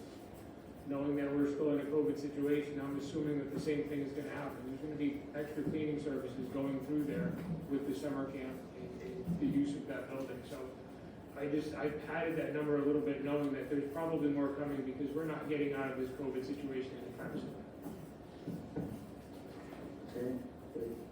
So that's in anticipation that we're gonna have some COVID demands. It is, that's correct. extra cleaning, which we should do if it's required. Any other questions? On town building? We all know I'm the building inspector, I've got a question. right? Historic restoration. There's 20K in there. From another source, where did that money go? Those funds were used on the old parsonage and, all spent.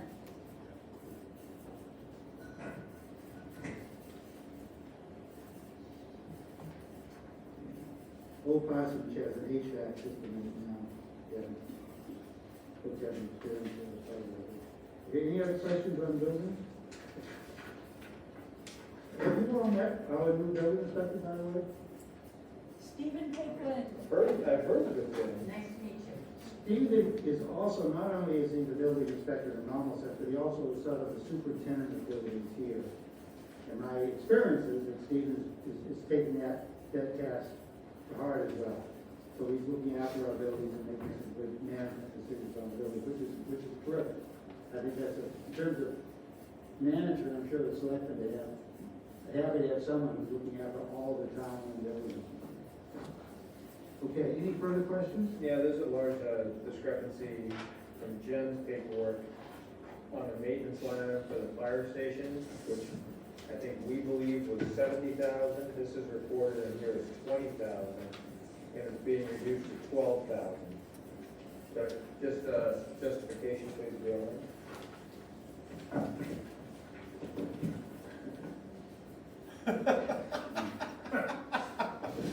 Why are you looking at me? Your building is gonna kill me. Well. It's my understanding that there were some projects that were talked about or motioned and never really came to fruition. So there's probably money that should have been removed in there at some point because projects weren't done. Even I noticed tonight before coming here, while I was standing in the back actually, there's still some line items in there that have dollar amounts to them that are not being done. We are not going after the window repairs that you see on there. So there needs to be some adjustment to what work is being done to the fire department. The one thing that I am asking for is, in the past years, there was a study done for the operations side of the fire department, how the building is used by the fire department, and there was a structural study done on the foundation.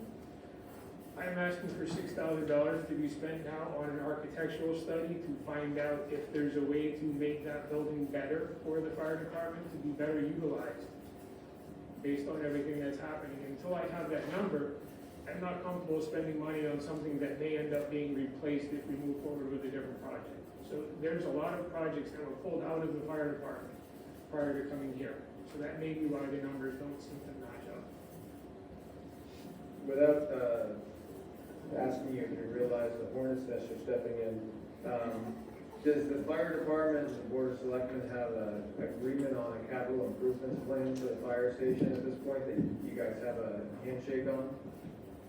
Does anybody know where the fire station's headed in 5 years? We don't, and that's actually a hornet's nest that I'm stirring up. So yes, I know what hornet's nest I'm stepping into. Okay. And that's why I'm asking for the architectural study. Let's find out what the building needs, what the building has, and try to move forward in the right direction instead of just putting Band-Aids here and there. Gotcha. Is that what, geez, I don't know how to say that. Does anybody else have a question about the fire station? Sorry, thanks.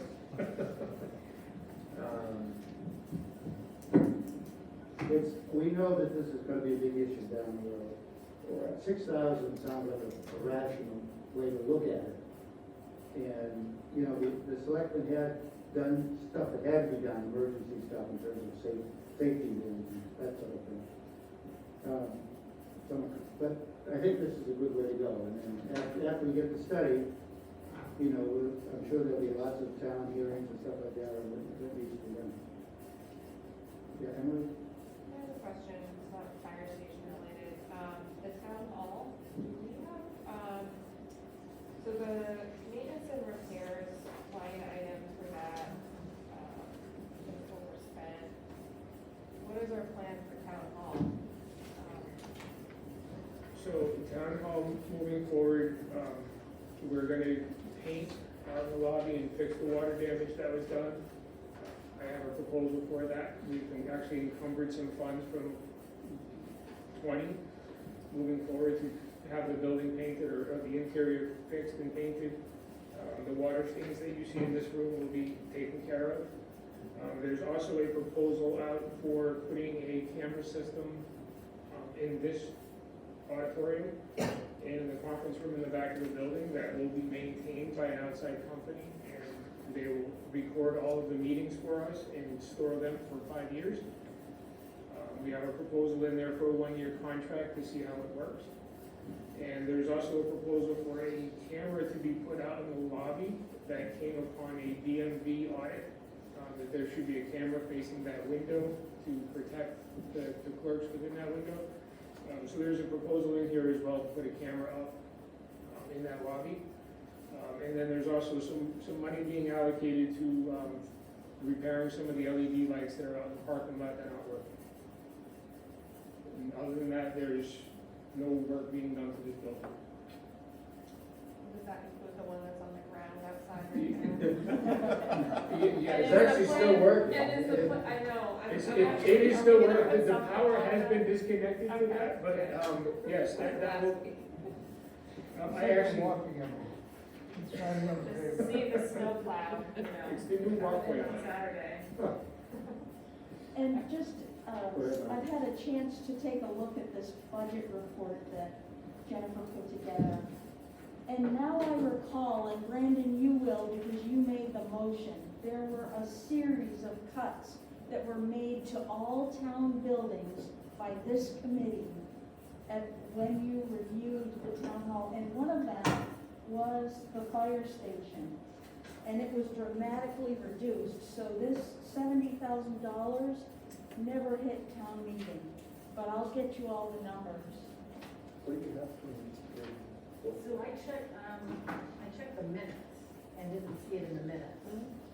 So this would have been during And the I'll public get you all the hearing? details, that's just, I specifically remember, this committee was trying to find ways to cut, you know, and You did. and you did, right. But So it should be in the minutes of the budget meeting immediately after the public hearing. And then we have a public hearing and we go. yeah, or the meeting on the 13th when the cuts were made. Yeah, right.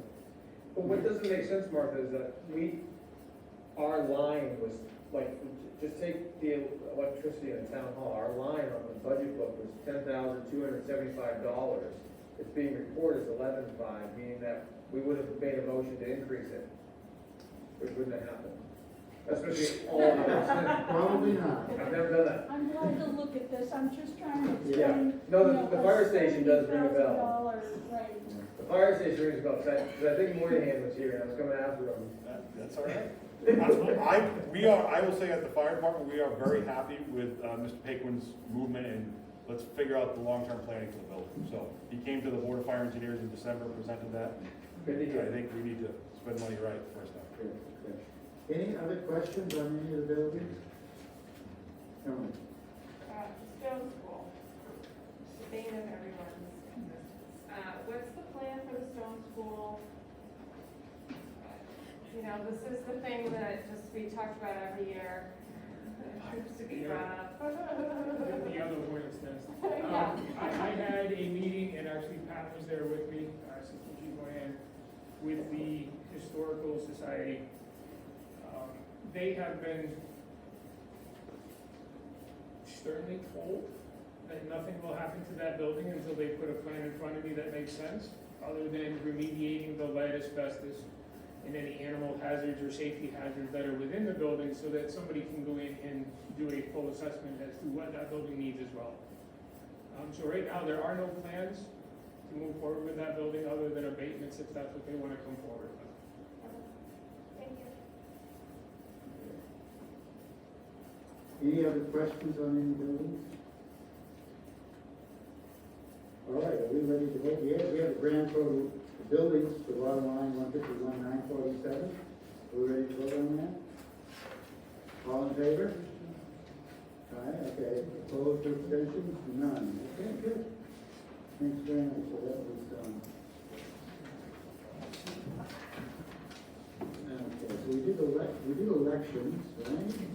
And now we've done buildings, 25. Code enforcement, 6. The next one I think was code enforcement.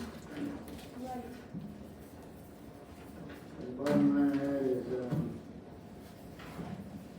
154, 676. Okay. Any questions for code enforcement? Line item 560, explain that, the increase of 24%.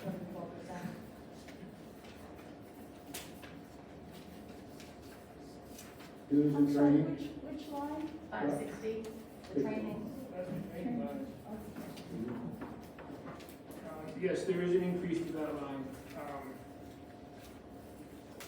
I am the vice president of the New Hampshire Building Officials Association, soon to be the president.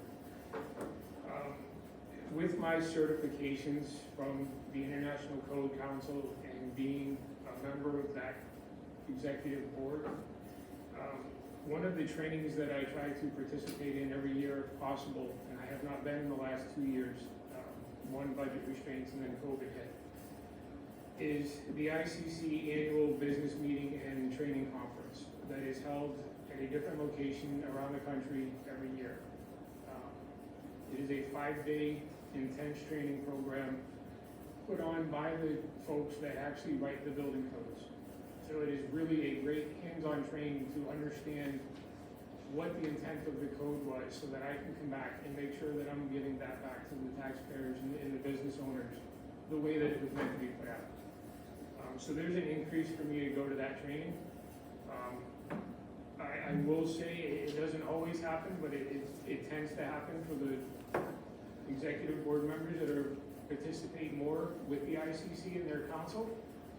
There will be a break in what the conference costs to me, and I will bring that back to the town.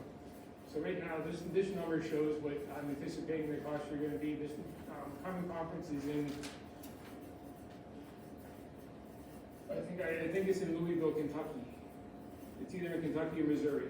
But it's not Florida or someplace warm. It's never someplace warm. It actually happens in September, so I probably don't want to go to Florida in September, but I believe it's in Louisville, Kentucky. And again, this is gonna cost the airline fare in the hotel room. And ICC does their best to discount the prices for the people that are going out there because they understand that we're coming from a municipality with budgets. So they do their best. But the increase in that line item is really for the training that I need to bring my best foot forward to the people that are building in this town. Thank you. Any other questions? On code enforcement? A question on vehicle maintenance. Line 660, we spent $337 and we're requesting $2,000. Do we anticipate increased expenses to the vehicle? Is that due to the age of it? Yes. Yeah, it's actually currently in the shop right now, getting about $4,000 worth of repairs done to it so that it can be roadworthy again. Okay. So You're running an old police cruiser? Right. I am running the 2018 Ford Interceptor. There was a police cruiser at one point, yes. Okay. You know, it'd be interesting to see what it costs to maintain those. Maybe, I hate to add another vehicle to the fleet, but maybe rather than running an old cruiser, if they're that expensive to maintain, you buy something smaller and simpler and more fuel efficient.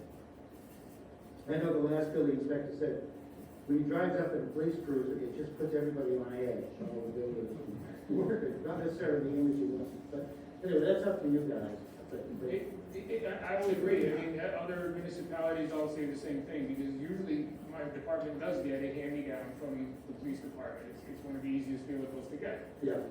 But there is definitely a sense of, oh God, here they come, when you pull up in that type of car, so. Yeah. But it really comes down to the way you represent yourself. It has nothing to do with the vehicle. Right, that's true. It sounds like you do a good job representing yourself. I try to. Yeah. Anyway, I mean, we put a lot of money into the vehicle, so let's see how it works, but eventually. Yeah. And eventually, yeah, go ahead. travel. Mark, what was the revenue for the building inspector last year? Just a minute.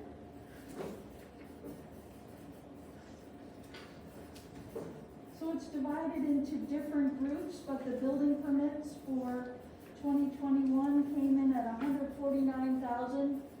The sign permits 1820, electrical 35,000.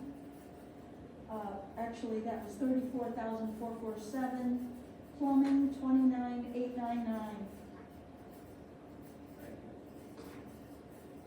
So this, I mean, it's still part of the budget and it's still going to be approval, but this particular one is self-supporting in fees.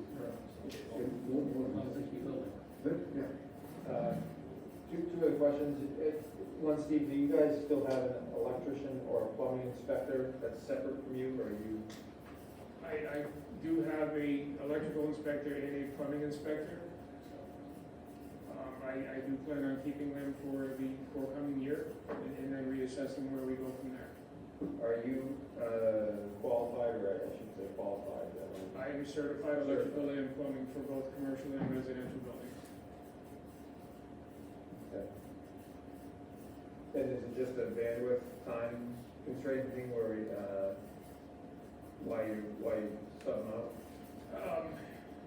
Being new to the town and not really having my head wrapped around everything that goes on in the town, it's just nice to be able to call on somebody if I need them to take care of a couple of inspections so that I can spend more time on a building or an area that I have more expertise. Okay. But it will be reevaluated at the end of the year. Okay. And then my last one is on the dues and training. I just have to say, I don't, that's unique for us, for the town of Newington to send somebody 5 days away. Especially in that first year, I don't think there's another training line item that's that expensive, that's that intense. It's a lot of money for If I can defend myself a little bit on that, I probably have one of the only departments that my job changes every day on a constant basis, as far as new materials coming out, new techniques. So my training is very unique in the way that it really evolves every day, every week, every month.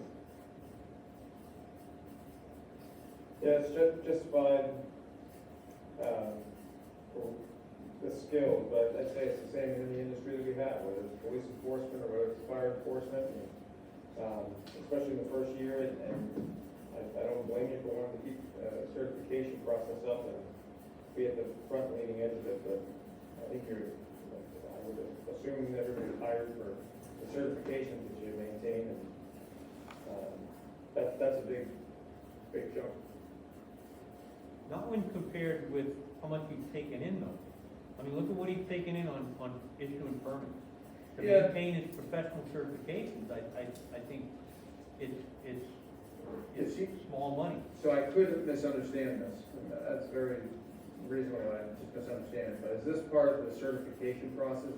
This trip is necessary for your certification? Yeah, well, with my certifications, I'm required to have a certain amount of continuing education points, and this conference does cover probably 80% of that. So yes, it is part of the, I either go here or I need to go training someplace else, even if it's local. I just may have to do more of it to get the continuing education points that I need for my certification. Gotcha. Is that certification something that's required by the town for the building inspector? It's actually by the town, I don't know if the town, actually, I think we did have a requirement that I needed to have some ICC certifications, not as many as I have. I can't tell you that the state is not requiring you to have any certifications at the moment, but there's legislation in process that's going to hopefully change that so that we can be on the same realm as everybody else that's required to be licensed in the state. But for my certifications, I'm required to have training, and I do want to keep that up, and I will figure out a way to do it if it's not through this board. Gotcha. Okay, any further questions? Are we ready to vote? Okay, all in favor of the Selectmen's budget, move that on, 154,676, say aye. Aye. Okay, any opposed or abstentions? None. All right, great. Okay, so approved, approved. Next is land management. Tab 17.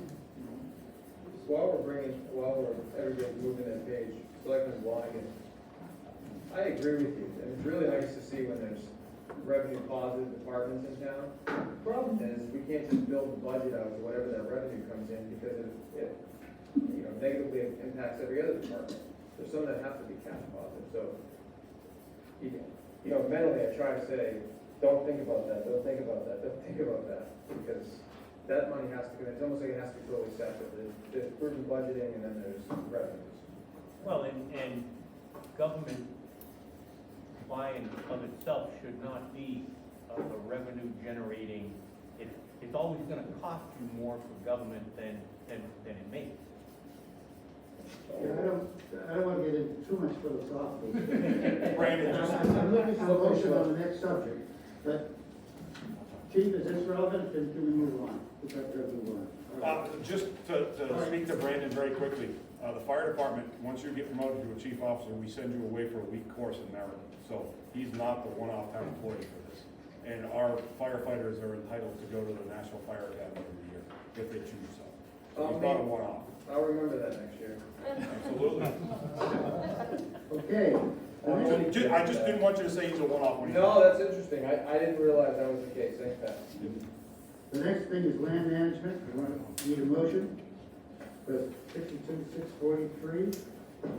Gonna move from this, yes, to Emily. Okay, good. Any questions on land management? Down about 4.5%. Yes, Emily. Did we just get the total spent as of 12/31 on that?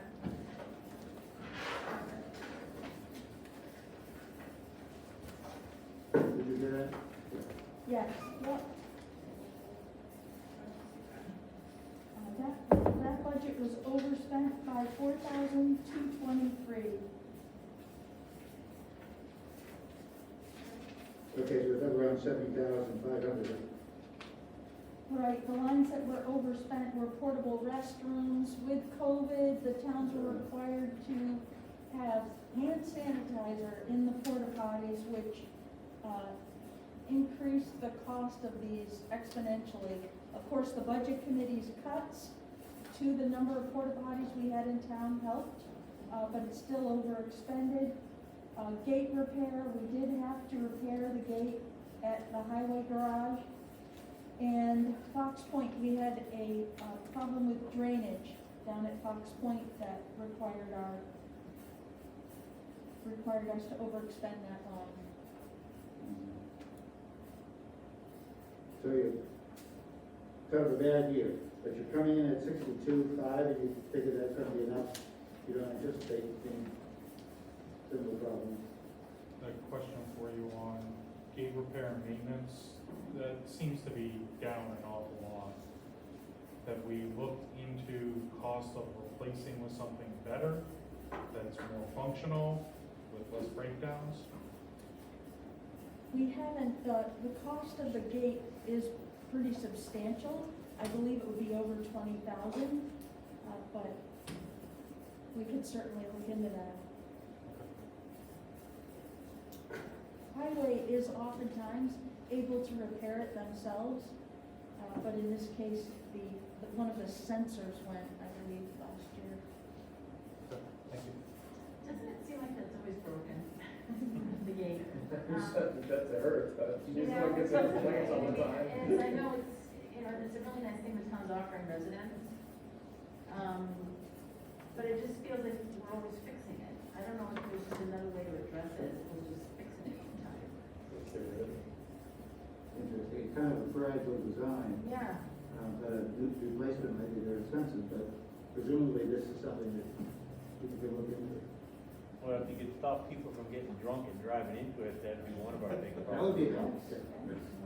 Is there some kind of safety regulation where, because that's such a short road with bad visibility, there has to be a gate there? That's required by I fees. think the Required by state fee. requires. The agreement with Pease Development Authority is that there will be a gate or it will be closed off, Yeah. which is to, I believe, to Newington's benefit, because of course, the traffic coming through from PDA up Nimble Hill Road would be incredible. You know, I can tell you guys, when I've been sitting at the old parsonage out there, broad daylight. I mean, with the bumps in the road, the signs, flashing lights, how do you miss this gate? And I have seen more people fly right up to it, screech their, I don't know where they think they're going. There's signs all the way from Little Bay Road that say dead end road. And especially the bumps, you'd think that would be a dead giveaway. No, they just keep right on going. I've never seen it, and it happens over and over again. I've never seen anybody run into it, but they come close. And this is in the daytime. Well, they know the runway here, they wanna get. Yeah, they're trying to catch the plane, I guess. I don't know. I was really shocked. Okay, any further questions on land management? We're ready to vote? All in favor? All right, any opposed or abstentions? Good, all right. And then the executive office, I think we get, was it travel 11? 12? The executive office is up slightly in 2022. We expect wages to be reduced from the COVID levels of 2021. Engineering services has been reduced. Okay. Do you have a bottom line on that? Here's my calculator, that was on. 323,666. Okay, someone want to move that? Okay, Emily, you got a second? Okay, from Ellen. Great. Any discussions on the executive office? Yeah, go ahead, Tim. So 110 to wages, it says we told 5 part-time staff members. How many hours a week do they usually work? It depends on which person.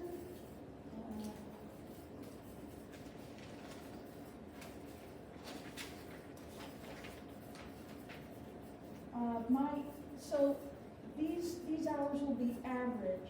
Certainly this time of year, where we're serving as staff to the budget committee, our hours are escalated, but in the summertime, they're reduced. So for example, my hours will average 32. The finance director will average 30. The 2 administrative assistants respectively are 24 and 20 hours a week.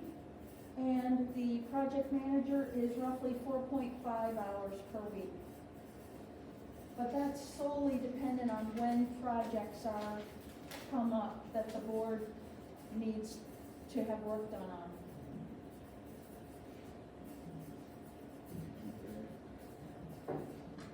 But you pretty much keep with those hours, I mean, you budget your hours so you can stay on budget?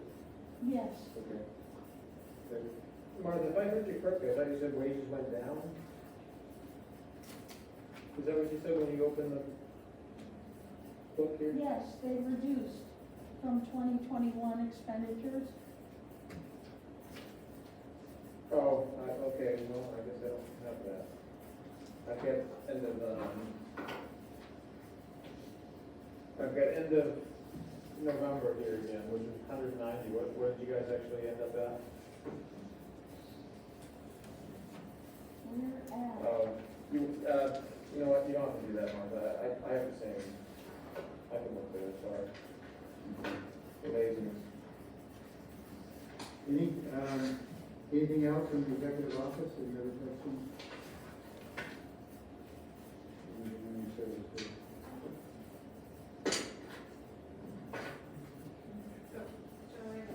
Yes, So, the budget was 186,000 was the budget for 2021, but what was spent was 215,000 and change, is that correct?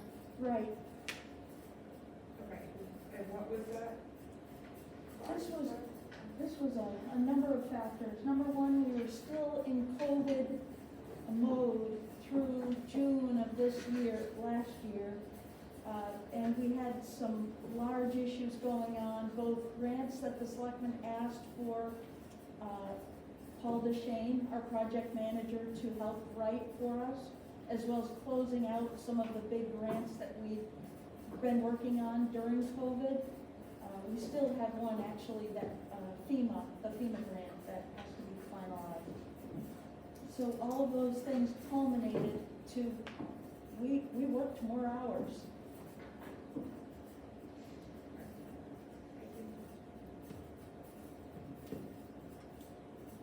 What were those grants?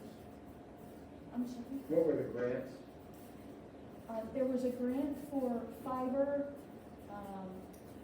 connection between town hall, police and fire Yeah. that we were in hopes of getting, we didn't succeed. We were closing out the 2 Gopher grants, and we're also starting to work on the ARPA grant. That's the $85,000 that we just recently, we've received half of it so far.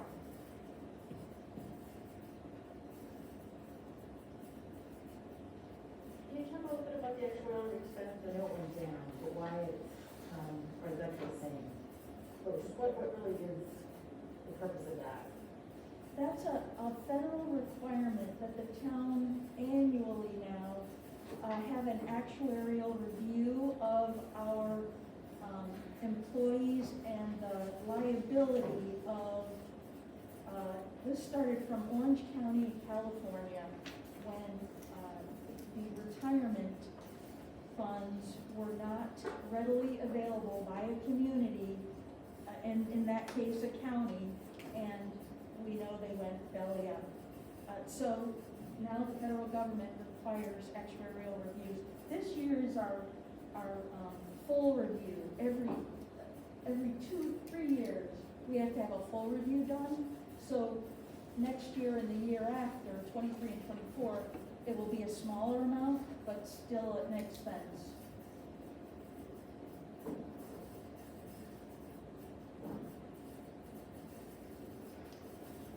Martha, line 344 payroll expense.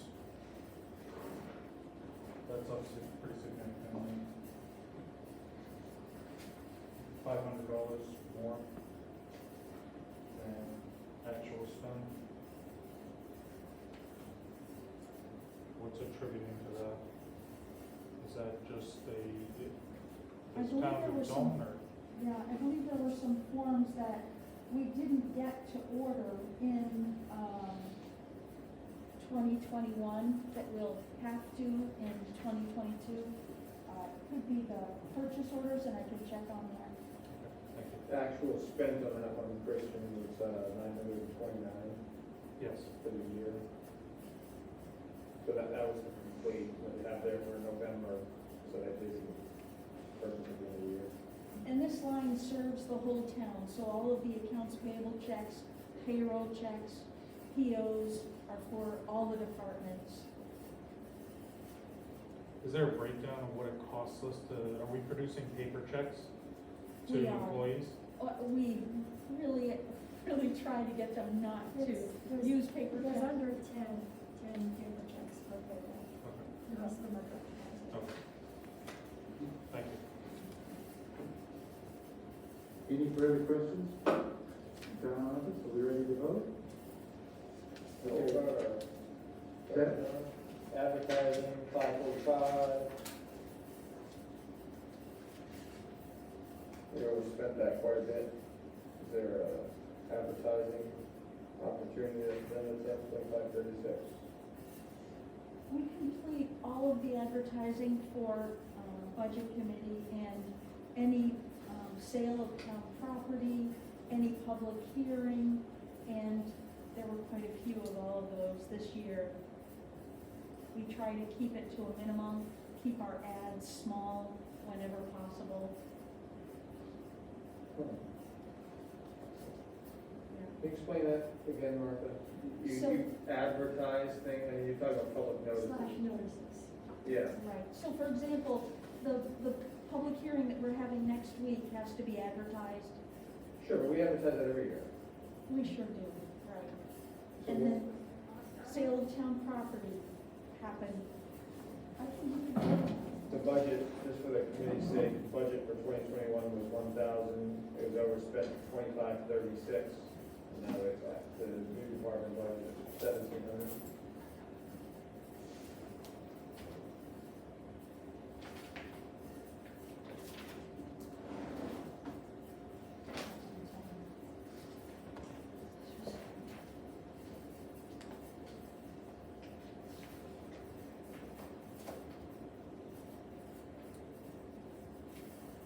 We sold 2 vehicles. We, had 3 public hearing notices. And I can get you the breakdown if you like. It's just the stuff's, it's a lot of money for.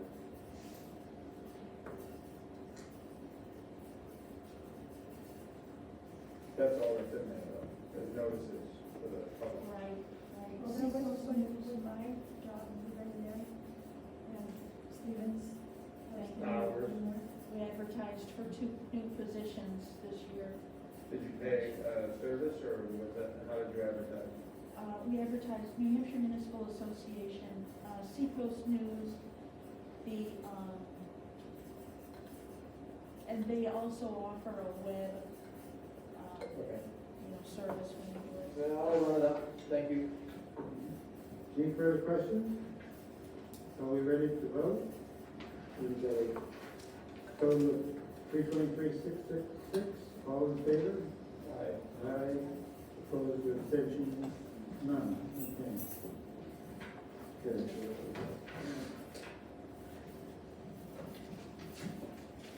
Eleven. Is it officers now to 12, finance, assessing, and legal?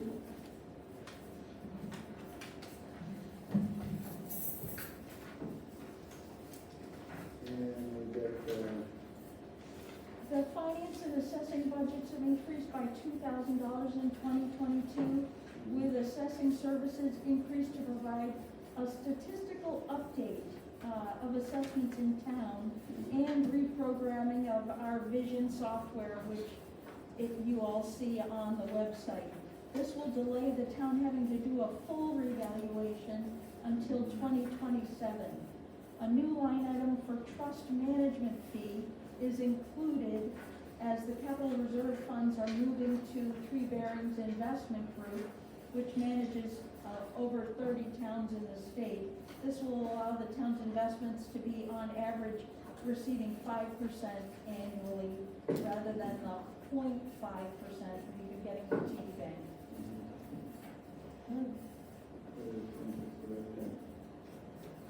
I missed that last part, Martha, would you repeat that, please? About the, The interest rates? there's a new line item that you'll see in the finance and assessing budget. What number? That's the highlighted name. Right, the yellow highlight, 391 for $10,000. The trustees of the trust funds are moving the trust funds are already with Three Bearings Investments, and they've looked at other services as well. But they're moving our capital reserve funds also to Three Bearings, so they'll all be invested conservatively, but through an investment group rather than through a bank. Gotcha, so why is it, what is the $10,000 line? Is that a payment to the investment group? Right. Is that a yearly charge? I'm sorry? Is that a yearly charge? Is that A yearly. yes. So it's 10,000 a year. Do you have any idea of the balance of the trust funds and the capital reserves are total? Like how much money is being moved to this investment fund? We have those figures in your town report, which I don't have immediately with me. But Round, you have a round number idea? over 2 million.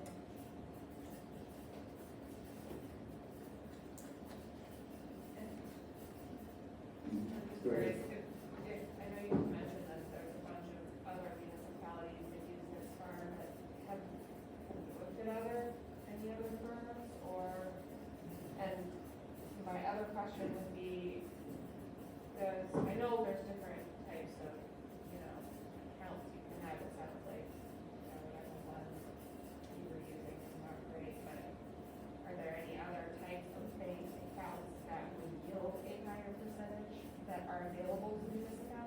worked with the trustee of the trust fund. They did a outreach and a search, and they came back and had several that they talked to us about, and we reviewed them. And the selectmen, and with Martha, we felt that this was the best for the town, would be the best return on the town for the project. At the bank, we're getting, you know, about 0.05 or whatever, and this we're gonna get, we're hoping to get 5, maybe a little higher. I think McKinney was giving I'm 5%. just curious if there's any other accounts at the bank that would earn more than the .0. No, Okay. we couldn't find any personally, I went online to see what I could find. Yeah, you won't find it with banking, but No, you gotta go to the. a $10,000 fund management fee is substantial, Yeah, but it's too, especially for that yeah. amount of money. Most private trusts charge about 1%, Yeah, and this is a 0.5% if you based on 2 million. good point. It's already going away. Cheryl? I was gonna say, they're also providing considerable administrative assistance to the trustee of the trusts, where she had minimal assistance from the bank as far as administrative requirements that she had. They were, So they don't know with that. really. Yeah, that's true. There's a lot of paperwork and sports they have to do. How long is the contract for? I'm sorry? Is this a multi-year contract? I know this is the 10,000 for this year, but is there, how long is the contract? I don't recall, but I'll tell you, Jennifer Mulstay, our chairman of the trustees, will be here at the public hearing to address any questions. Most of these things are sort of at notice, you know, with these investment companies, that they used to, people change it. So I'm not sure there's a specific contract. It's something- I hope not. I would say probably, I hope so. Jen's pretty sharp. Okay, That's an interesting question. so we've got 2 bottom lines here to vote on. The first one is what funds and assessing. The next one is 80,000, so let's see. So the total budget is 137,236. Right. So we have a motion on that one? Okay, a second, all right, any further discussion on that? Okay, so all in favor? Aye. Any opposed to abstentions? Okay, the next one is, it's the legal. And that's at 80,000, down from 96,000 in 2020, and 95,000, so they reduced legal to 80,000. Do I have a motion on that? Selectmen's number for 80,000? So we'll jump Okay, in. a second from Jennifer, okay. Any questions on that, on legal?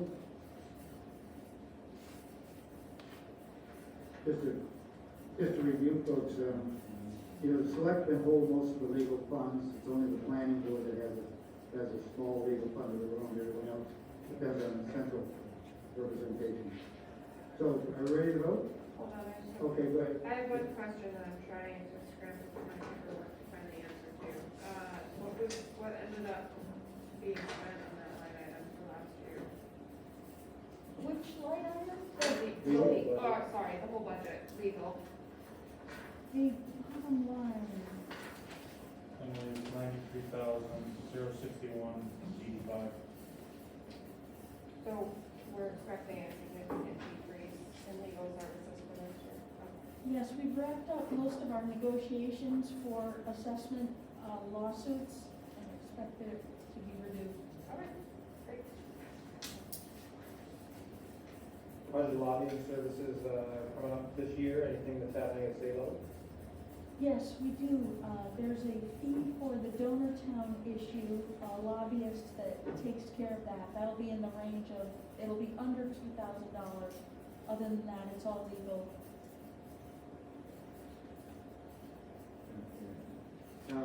Any further questions? Ready to vote on legal? 80,000? Aye. Opposed, abstentions, none. Okay, great. Okay, we on to 27, transfer station.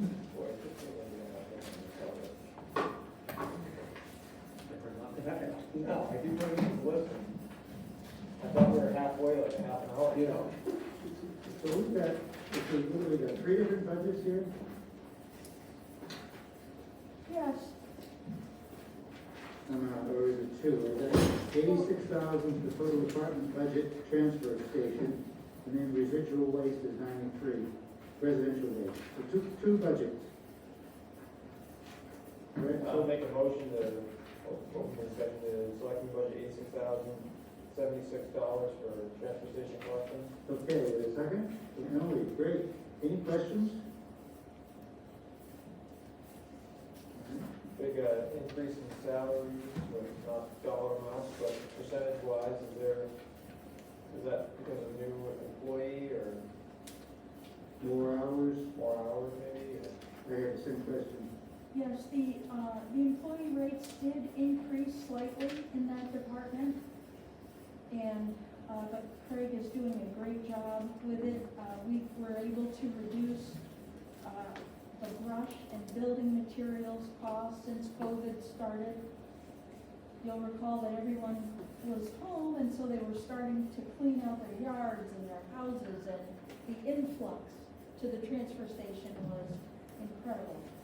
But those numbers are decreasing.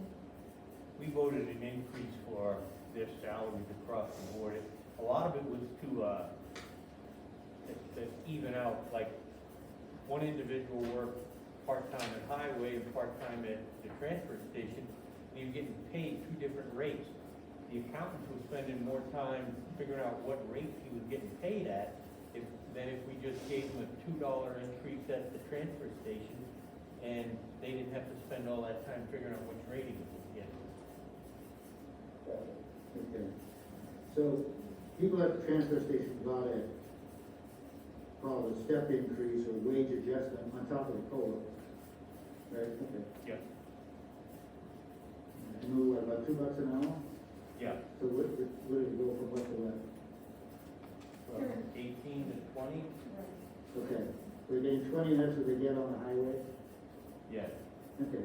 So if you had a personnel system, there would be a certain grade over the highway worker, waste station worker, $20 an hour. Okay. Any other questions? All right, so we got a bottom line of 86,076. Ready to vote? All in favor? Aye. Any opposed or abstentions? Okay, great. The next one is residential waste collection. And this is by contract, is it? No, you got a 3% increase for roadside collection. But this is a contract, isn't it? Right. They're not direct town employees. Okay. Okay, the total amount is up 3.8% roughly. Okay. And we have a bottom line of 93,368. Somebody would move that? Jack, Emily seconds it. Okay. Any questions on waste collection? Great. All in favor? Aye. Aye. Opposed, abstentions, none? Okay. Good.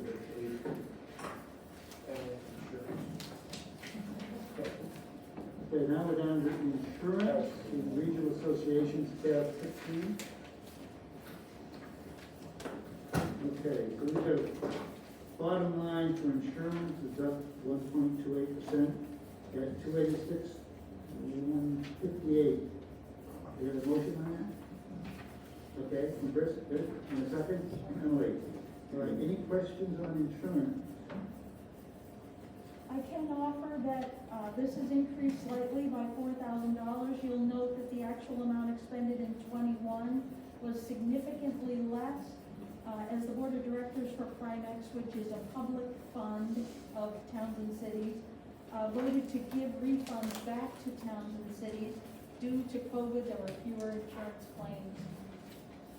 So it was a refund, this is like a mutual insurance cooperative, something like that. All right, any other questions on insurance? Pretty straightforward, I guess. All ready to vote? All in favor? Say aye. Okay, opposed, abstentions, none. Great. The next one, we have regional associations, A lot of them, the selectmen explained, they basically took 10% off of what the associations asked for, so they got 90% of what they asked for. So you can see what the history was there. So the bottom line is, 39,610, it's about 10% from last year. Someone move that? So moved. Okay, and Alan seconding it, okay. Any questions on these? I like the method, used, probably year versus different years. One question I had, probably Martha, you best answer is, some of these different associations ask you for a specific amount of money. Right. So like, if we took some of the bigger ones, like you say, Seacoast Mental Health, I personally don't have a problem with, but that's at, $24.50. Where does the $24.50 come from? Is that what they requested you? Exactly. Okay, and is that a share of something, or is that just an expected contribution based on the size of your town, or where does $24.50 come from? So each organization is different in how they determine what amount they ask for. Seacoast Mental Health did have, as you look at your budget, you'll see the explanation column that talks about Seacoast Mental Health, and I believe their numbers were very high for Newington. We were up to 16 people served. And because of that, you'll see the directly proportional increase. Okay, so it's based upon the use of the town somehow? Like, let's just pick on that one, I'm not saying because we What we're trying to do, is when they come in and look at the figures, we review them, see what was done in the past, and then see if any of our residents have used the services. Rather, years ago, they just came in with a blank check, they never knew whether they used it or not. But after most of these, you'll find that residents have used the service, and if we had to go in and kick it out of our profit, the taxpayer point would be much higher than that. Sure. If you look at one Meals on Wheels, I understand that we had no one use that this year, is that right? Right, So they didn't ask for any money. So exactly. that one is, pretty much direct, That's it. yeah. I thought, in the same situation was, I guess, instead of taking a haircut of 10% or something like that, if you just put a cap on what the town's willing to donate per fund, or across the board, just as a talking point. I don't really know how that works out, but. Well, if you look at the whole thing, we're only giving out, $10,000 out of the $40,000,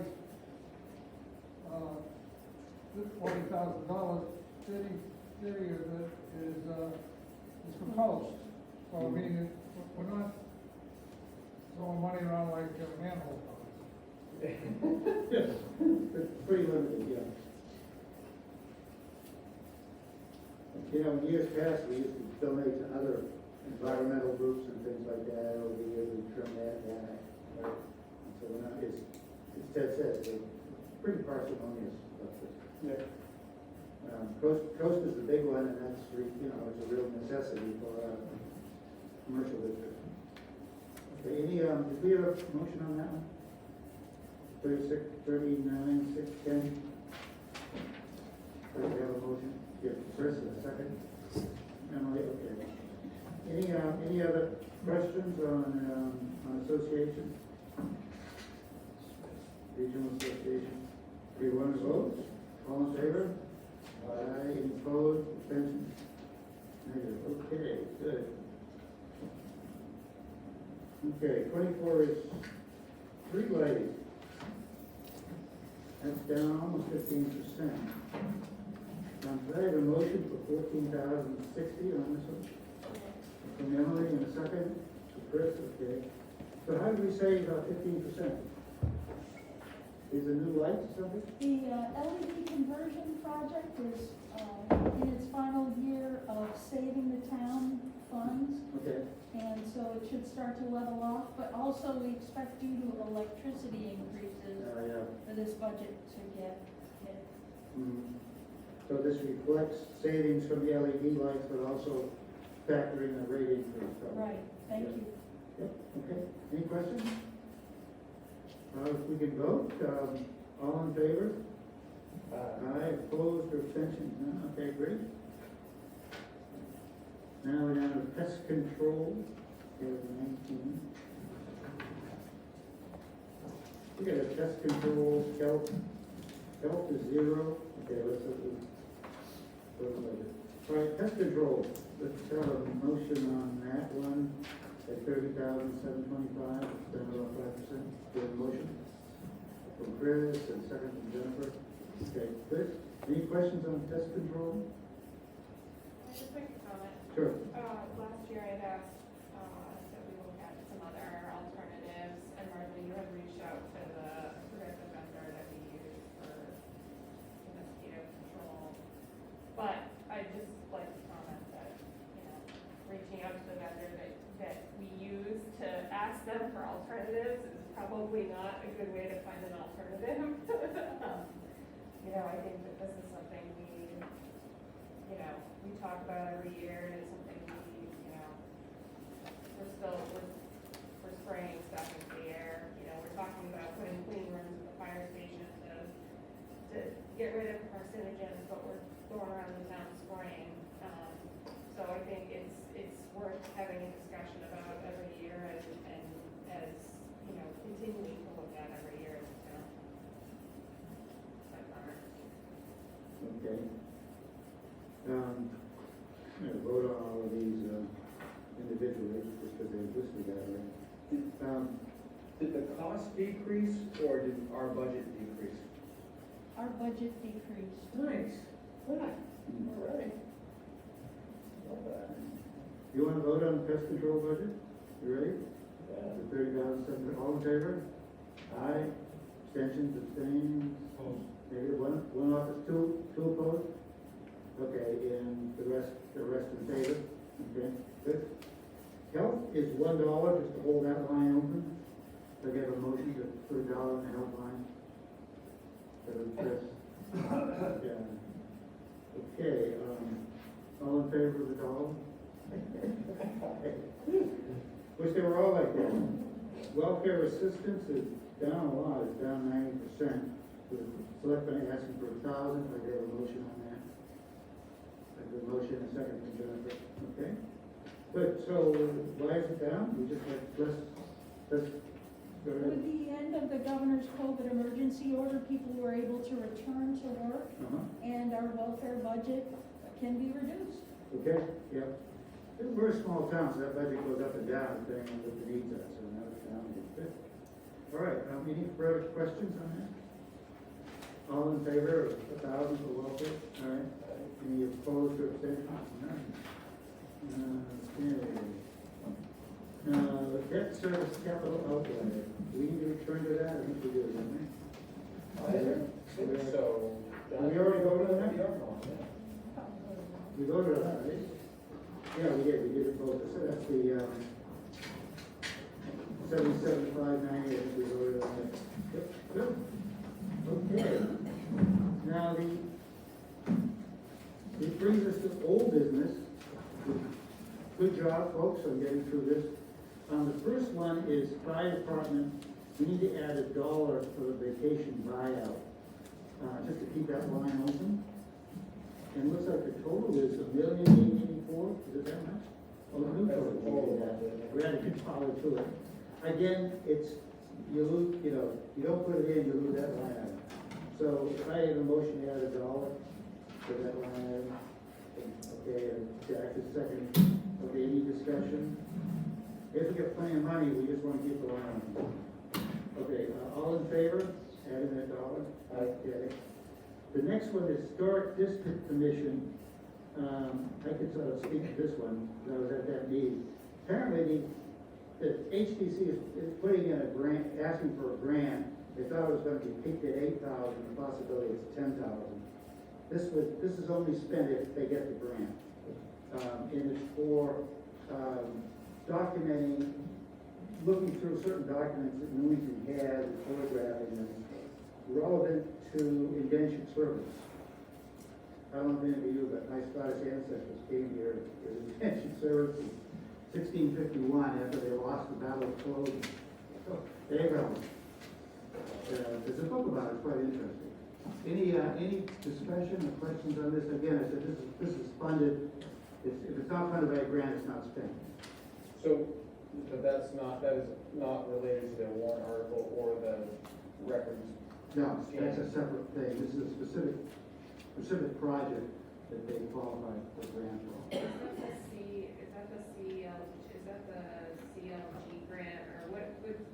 Yeah. Yes, exactly. There used to be only a few towns that qualified as CLG, so we had pretty good luck with grants, 10 years ago, 15, but now more towns are signing on. But anyway, we're still able to get some.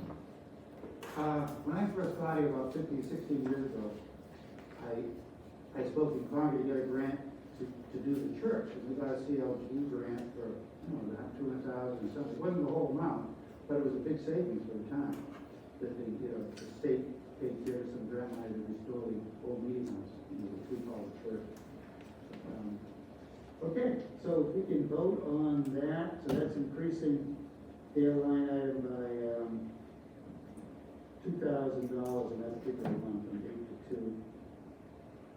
So the new total would be $18,568. This one's complicated, John, and I wasn't here for the HDC meeting the first week, but was that total of $16,568, was that voted on affirmative?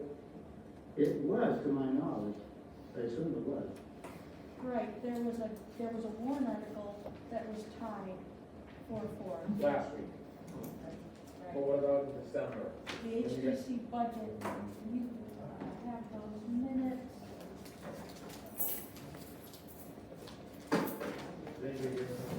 I think we voted the selectmen's budget, and they had since added the 2,000. So we could see the correction. Yes, we did vote for 16,568. 16.5, so this changes it to match up to the selectmen's. A little less confusing that way if we can do it, at town meeting, it would be on the same sheet. Sometimes we disagree with selectmen. But as you remember, it's our budget the town votes on, not the selectmen's budget. So it's important that we get it right. Okay, we ready to vote on this one? So it's gonna be 18,568. But the committee voted 16,568 to answer Brandon's Yes, that question was my on question. December 1st. Okay. Make a motion, John, to adjust the total of the HTC budget, including the $2,000 line item, CLG grant, total $18,568. Okay. So what that does, it adds 2,000 to the bottom line, but again, it's unspent, we do grant. Okay, is there a second? That's from Emily, okay. No further discussion? All in favor? Aye. Abstentions, okay. Good.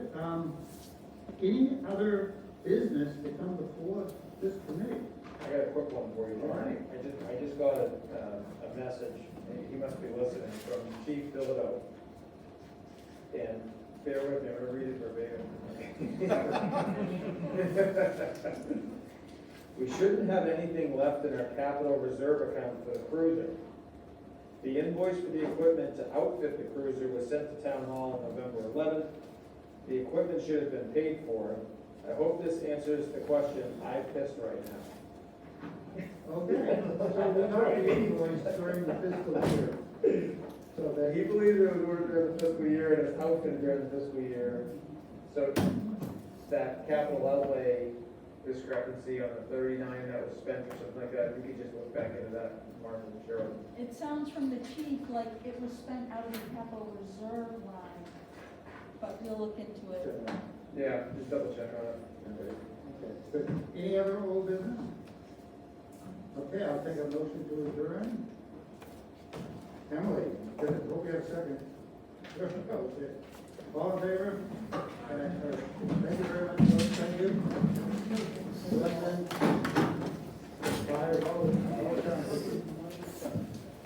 Thanks, Chris. Yeah.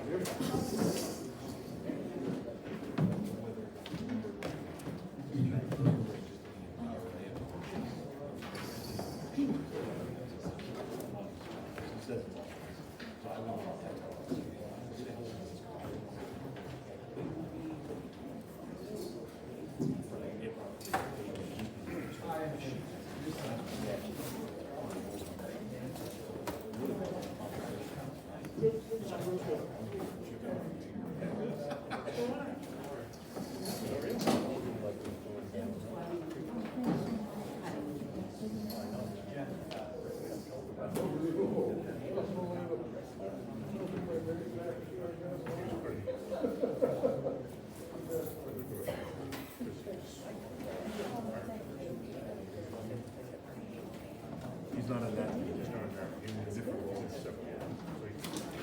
So there was already a court case. Yeah, yeah, yeah. Back in the sixth.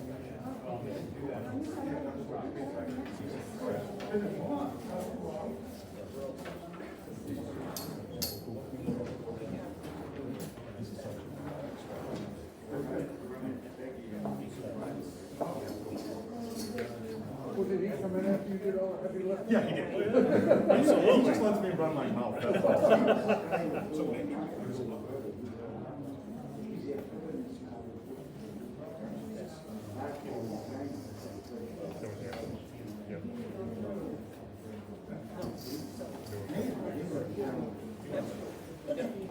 So there are still a handful of pharmacies.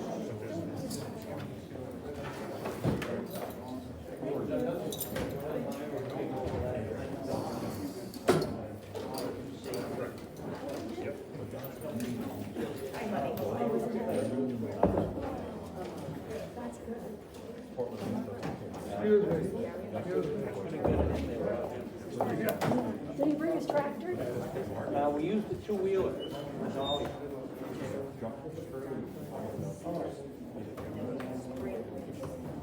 If he's not negotiating, he's elected. It's really where the judge can have it. He's elected. Thank you for hanging on. Yes, yes, yes. And I'm still bringing in boots from the box out there, I heard. There's a lot of people, new people that signed up, so. Good. Yeah. Yeah, I mean, that's,